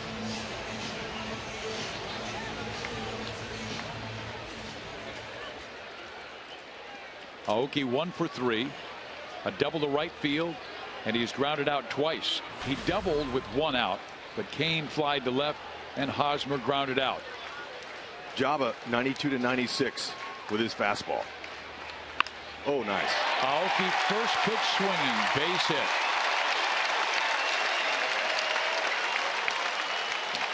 That's what you do. Now he's a setup guy that's going to throw you a slider, curve, and a change. You never know. He's got all those pitches, but he's mainly fastball, slider. And Aoki, he was ready to go. That's what you do. Look for that first pitch fastball. Most pitchers, 90% of the time when they lead off an inning, a pitcher going to try to get strike 1 with that heater. He was ready. Nice batting. Lorenzo Cain looking for his first hit in this series, 0 for 8. Grounded out to short last time. We have not seen the Royals put on a hit and run lately. And they send Aoki, and the ball goes into center field. Aoki's going to third. No, but they're calling it off. Oh, yeah. No. Kane. Interference. Kane interfered. Uh-oh. Yeah. Ned will complain, but wow. What a bummer. All the breaks. They played great baseball, but they're also getting a lot of breaks.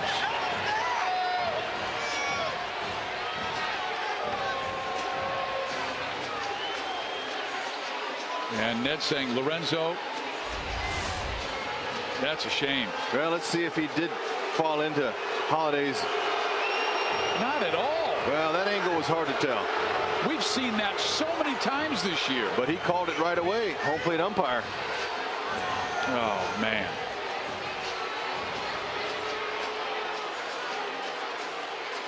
There was one earlier this year where the batter fell completely across home plate, and Salvador Perez had to throw over him, and it wasn't called. Well, it's the umpire's discretion. I know. Every umpire is different. And Kane is out. Every break going Detroit's way. He didn't, but since he called it automatically, that tells me that in Chad Fairchild's mind, it was interference. So it wasn't like he delayed it or anything and saw how the play unfolded. He called it automatically, and he can do that because he has the keys to the house. You're exactly right, Hud. It's still his fortune smiling on Detroit.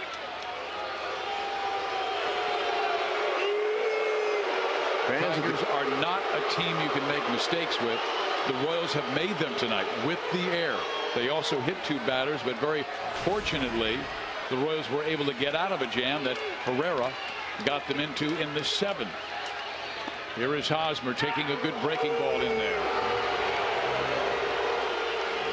I don't know if you can categorize that as a mistake or not. That's just an umpire that was looking for a call. I'm saying it's fortune smiling on one team because we've seen that play not called. I agree.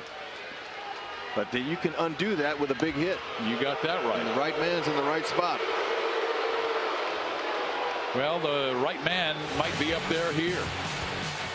We promised you earlier to show you Miller time, and Hosmer has picked up 2 base hits in this game, 1 a double, 1 a single. He homered last night.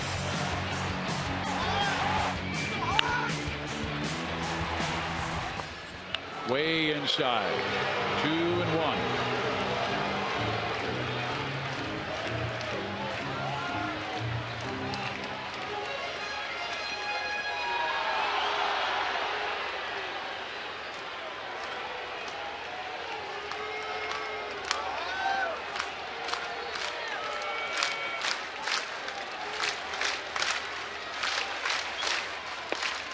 Outside, 3 balls and 1 strike.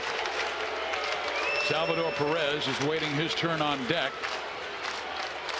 Job of being extremely careful here, and he needs to be. Wind still pushing out, not that Hosmer needs it. And he cracks it right.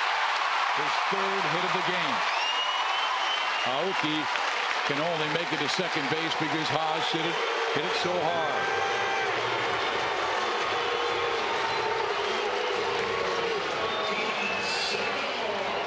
Well, Kane's still angry at the umpire for calling him out. There's that little overhand breaker. Might have been a little slider.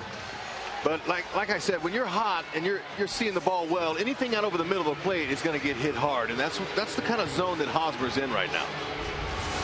It's great to see him really begin to pick things up because he's desperately needed by this Royals offense. And Jabba Chamberlain will remain in the game as the pitching coach came out to visit with not only Jabba but the entire infield. It will be Salvador Perez, and Salvi won the game 2 nights ago in the 9th inning. He comes up in a similar situation, 2-on in the 8th inning.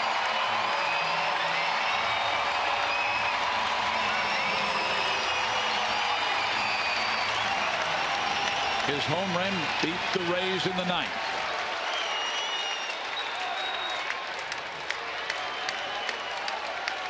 Tying run second, go ahead first.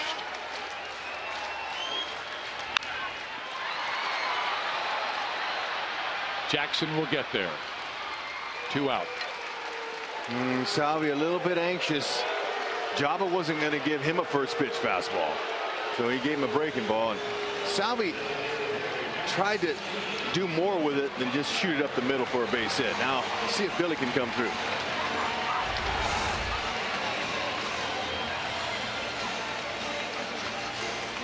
That's a pitcher's pitch. Yep, not his. Well, Billy Butler, it took him almost 2 weeks to get an RBI, but he got one last night, a fastball up, and hit his first home run since the middle of June.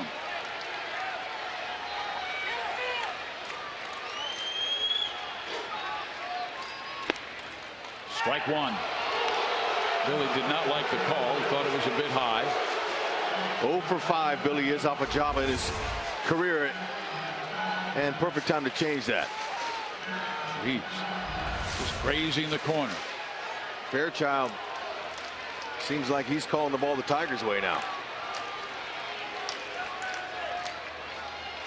Obviously not on purpose, but that's the way it's going.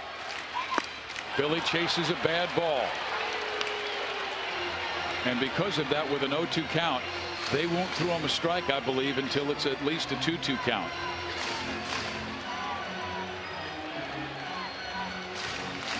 Java does, he's made a mistake.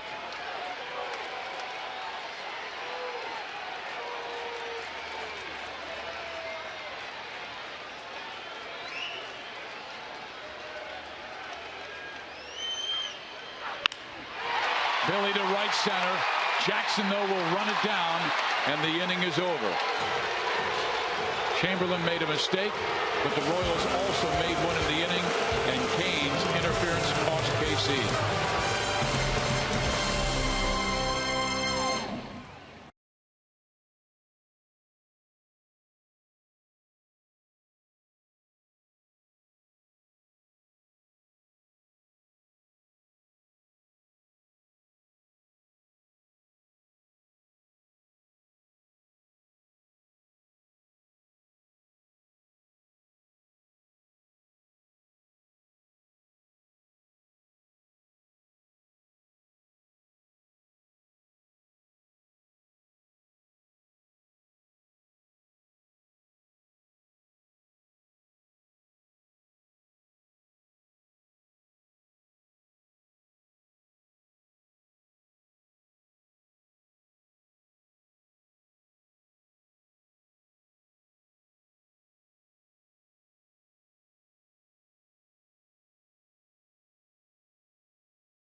The Tigers last night, and they trail in a close one tonight, 2-1.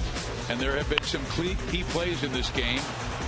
Castellanos reaching up when one was twisting away for him, but this was the costliest. The error on the throw by Duffy on a pickoff. It got Davis to third base. He scored on a sacrifice fly. Then the sensational play by Suarez to throw out Dyson and keep the Royals quiet. But the interference, that was a crucial play, crucial call by that man, Chad Fairchild. It cost the Royals perhaps the run that would have tied the game. And Cain still steaming, and now he is in the outfield and right as Wade Davis will try and keep the Tigers quiet in the top of the inning. And the Royals, bottom of the order, will bat in the bottom of this inning.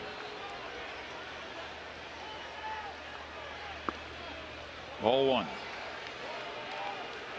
Hunter 0 for 3 with a strikeout, flyout, and ground out.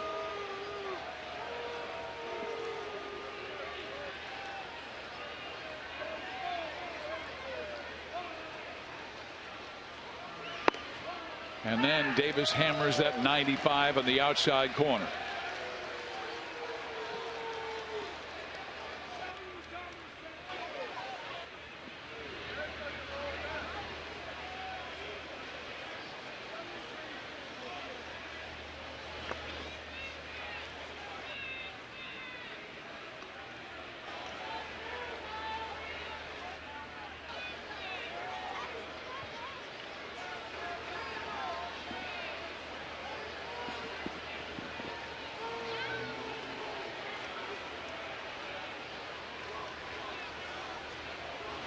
Torrey expecting fastball, but got one at 96.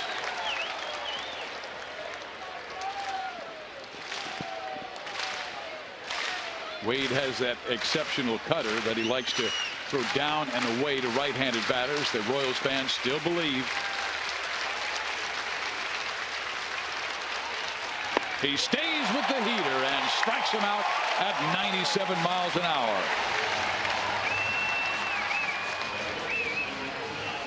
Once Davis shows you that nice little curveball he's got, and the cutter gets the hitter thinking, and then he goes to the four-seamer, and by that time he blows you away.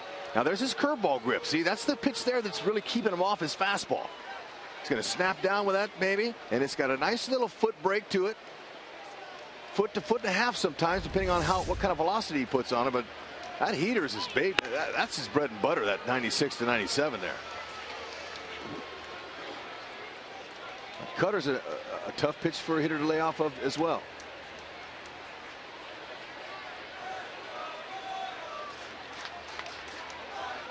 Castellanos is 0 for 2, but he was hit by a pitch.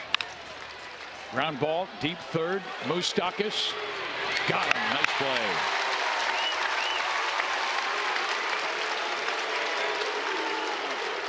That's it. Wade Davis come in and get these guys out, keep that momentum on the Royals side. Even though they didn't score a run last inning, they have the momentum and they have the crowd behind them. So this is going to be a big finish for them. If Wade Davis could just finish this off here, they'll see Joe Nathan. And you want to beat the best, you got to beat their best. Suarez is 0 for 2. That was a critical moment of the game. Herrera hit Suarez, and the Tigers had the first two batters on in the 7th inning.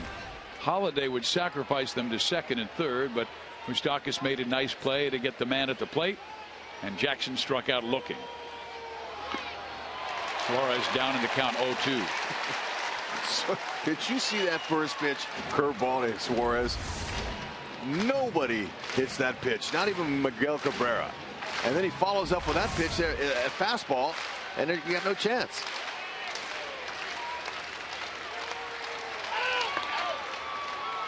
There's that little cutter at 91.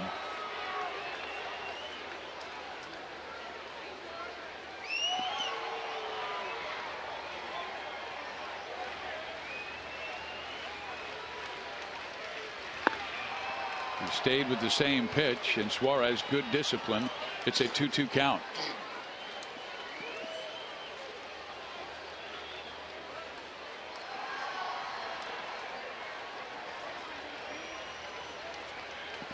I think it might be dead red right here. It is, and he pops it up right side. Lorenzo Cain near the foul line. Davis with a 1-2-3 ninth inning, and here we go. Joe Nathan will face Mike Moustakas, Omar Infante, Dyson, or a pinch hitter. We'll be right back.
copyrighted telecast is presented by authority of the Kansas City Royals Baseball Corporation and may not be reproduced or retransmitted in any form, and the accounts and descriptions of this game may not be disseminated without the express written consent of the Royals.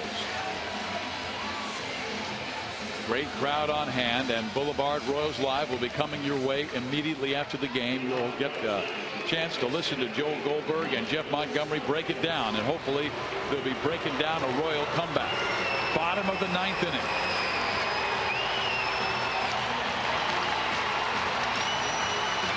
Castellano coming out of the game. Kelly in at third base. We'll see. Joe Nathan, he's blown some saves this year, so it's possible. He's got a fastball, slider, curve, and a change. He's a closer that's not overpowering, but he'll use any particular pitch at any time. Has made some adjustments recently that has got his ball sinking more and having some more movement.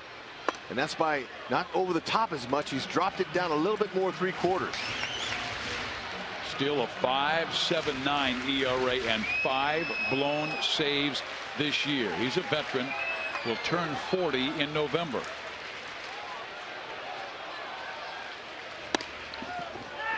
Right on the inside corner at 92. Bad on the road. Hope it continues at the K. Royals trying to beat the Tigers for the first time in this ballpark this year.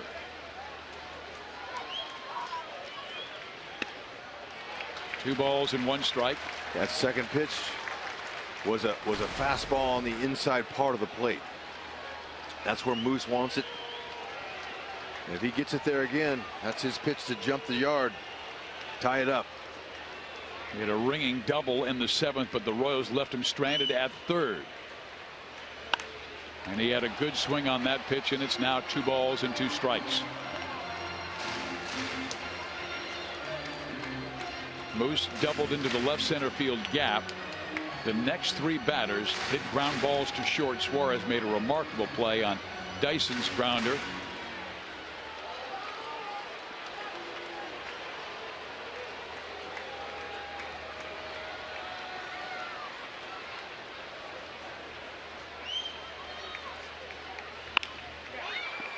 First baseman Cabrera will take it.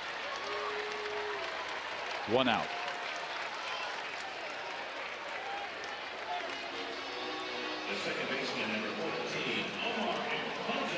Now it's Omar Infante right now, and Gerard Dyson has moved to the on-deck circle. I thought they might go with Raul Ibanez to try and get 1 swing and perhaps pop 1 out.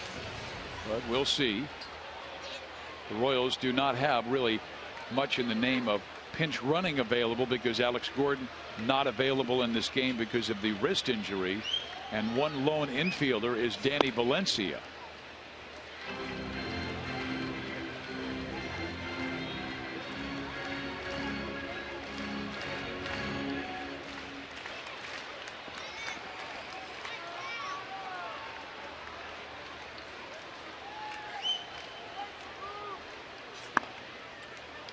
Royals have out-hit the Tigers 10 hits to their only 5 hits, and just couldn't buy any breaks earlier. Still 2 outs to go. 20 runs scored last night, 3 tonight.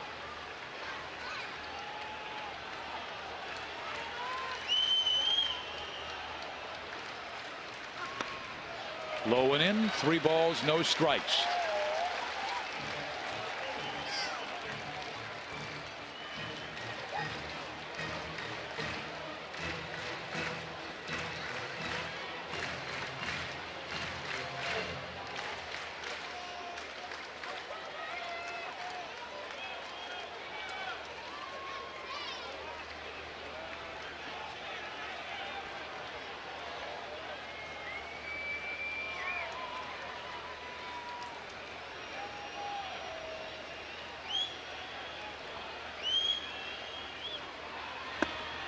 A strike thrown, and it's now a 3-1 count to Omar.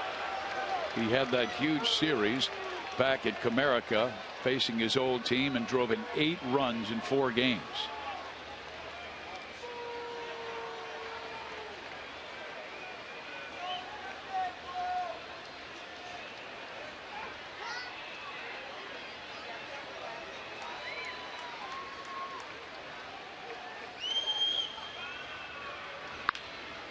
That'll work.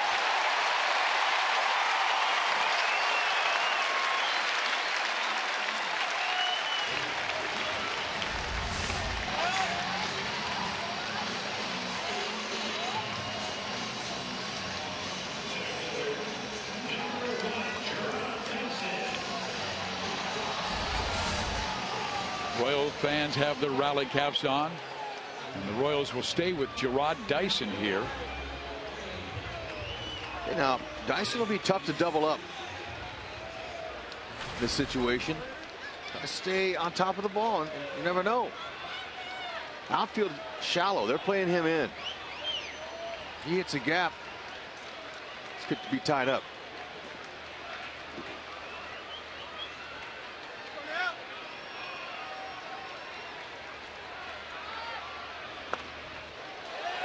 One ball, no strikes.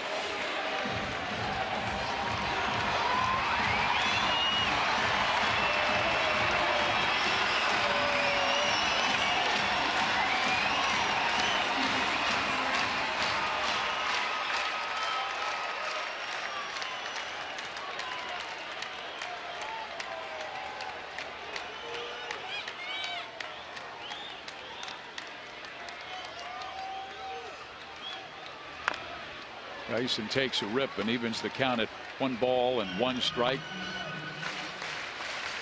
Tigers scored first in the first inning on a double by Jackson and a single off Kinsler. Duffy kept him quiet until the third, when his error allowed Davis to get to third, and Cabrera knocked him in with a sacrifice fly. The Royals had tied it previously in the first on a double by Hosmer and a single by Perez, but they've left 7 stranded.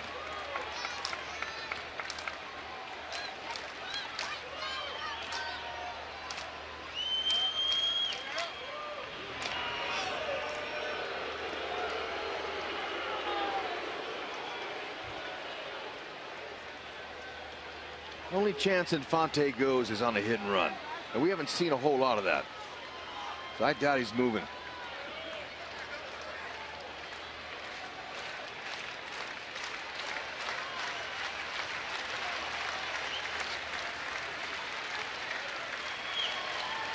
Dyson takes a rip, and now he's down in the count 1-2. Joe Nathan has that strikeout curveball that he likes to go with.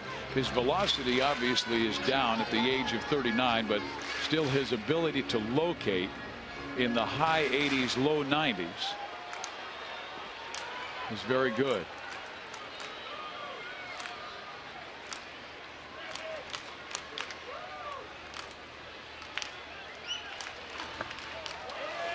Another terrific block by Holiday. We've seen that throughout this evening. He is a fine defender.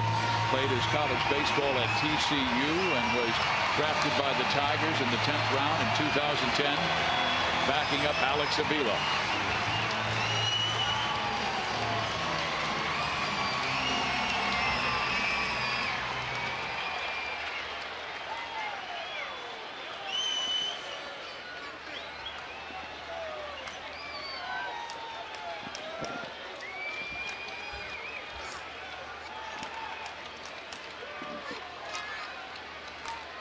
Dyson being able to lay off those breaking balls.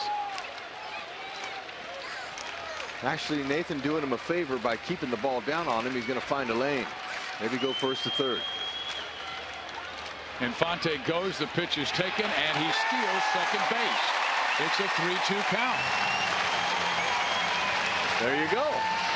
You're down a run in the 9th inning. Got to try to do something. Well, Omar got a great break. He kept on reading Nathan, and he broke so early. Yeah, and that's the advantage that a guy has not getting a big lead. You know, he's a 10-year veteran. They're over there on the other side saying he's not running. So he had a short lead, and then when he picked the steal, he got a little bigger lead but a better jump. And he stayed low, and he knew the importance of getting this back. Staying low when you come out of that stealing position is important. You keep your speed staying low. Now he's in scoring position. 3-2. Dyson has got to be able to try to focus on his pitch. Doesn't have to be the hero. Escobar's on deck, even though they're looking for a hero. Ball 4.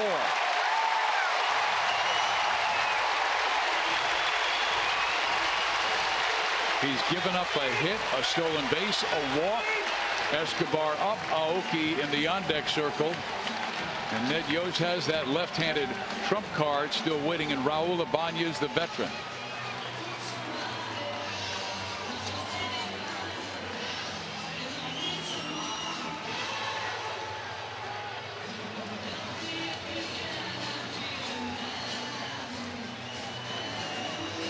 Joe Nathan not looking real comfortable.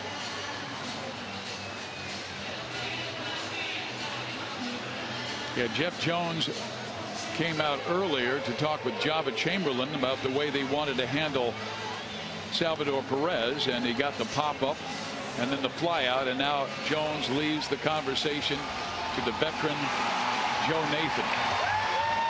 He's a guy who has over 350 saves in his career.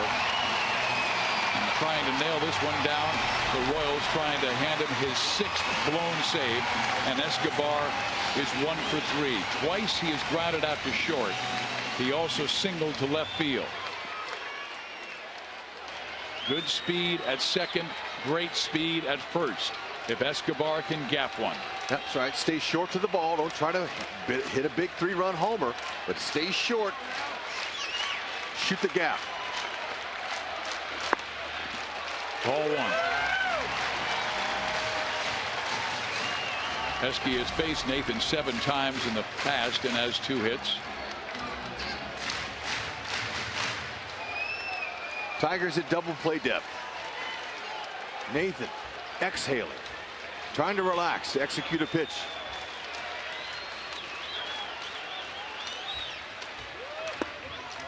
Two balls and no strikes. Esky knows that Nathan has to be a little more aggressive.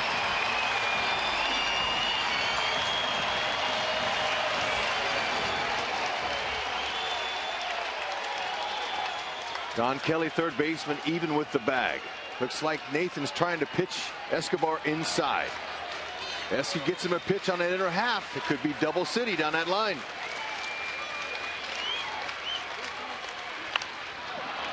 Back our way.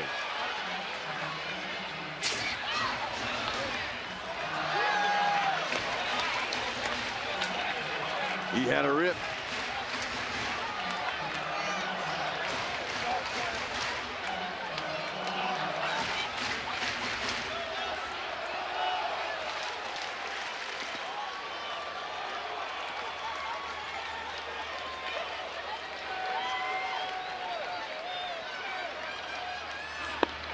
Another strike and a 2-2 count.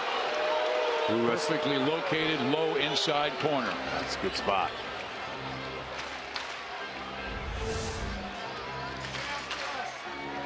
Escobar knows he's trying to pitch him inside. You got to be looking in there. Now here could be a different story. 2-2 might try to get him with something soft away, but Escobar again, he'll dump it to right. Infante's got to be able to get a good break to score. Martinez with a good arm and right. He tried to check his swing but went.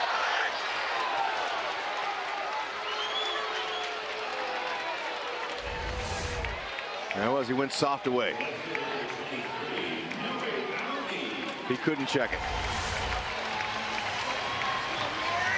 Making Nathan sweat.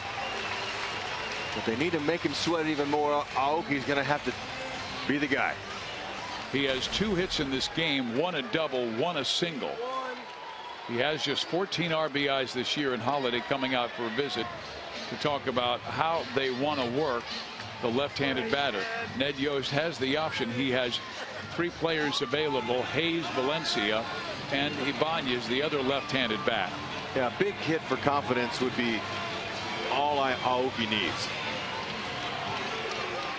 Spending time on the disabled list, down in the minor leagues, first day back, got a couple of hits. He's already going good. He wants to continue it. He swung at the first pitch in the 8th from Java Chamberlain and singled to center field. Will he go after the first pitch from Joe Nathan? Nobody near Infante. Ball 1. Infante can get a big secondary lead.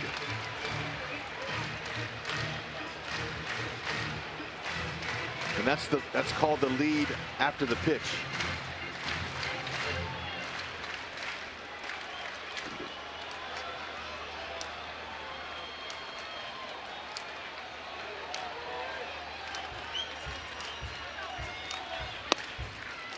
Two balls and no strikes. He fell behind Escobar 2-0, then came back to strike him out.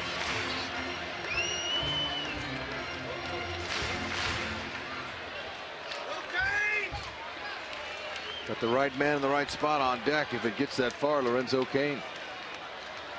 368 hitter with a runner in scoring position. Aoki not too shabby at 254.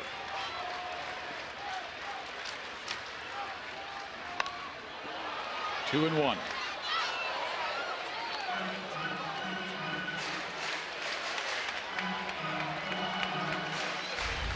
Ball was just a little bit up, but Infante ready to go on the swing. Yeah, he was looking right in. He saw that was a good pitch to hit. And Aoki is not a power threat, so that's a pretty good location for Nathan. He might want to try to stay up there again with one. Get him to fly out. Anything down, he can find a hole. 3-1.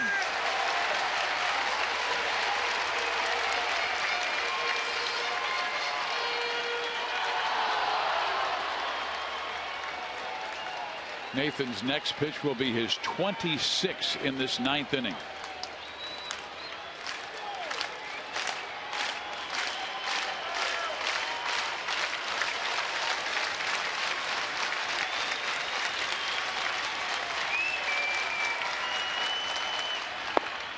Three and two.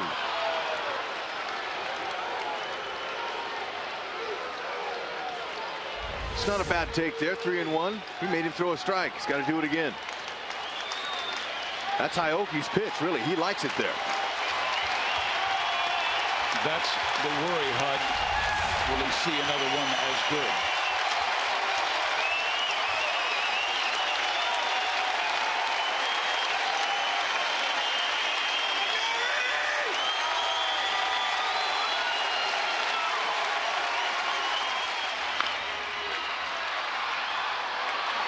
Detroit has taken the first two games of this series, one by 16-4, the other by 2-1, as the Royals left 9 runners stranded.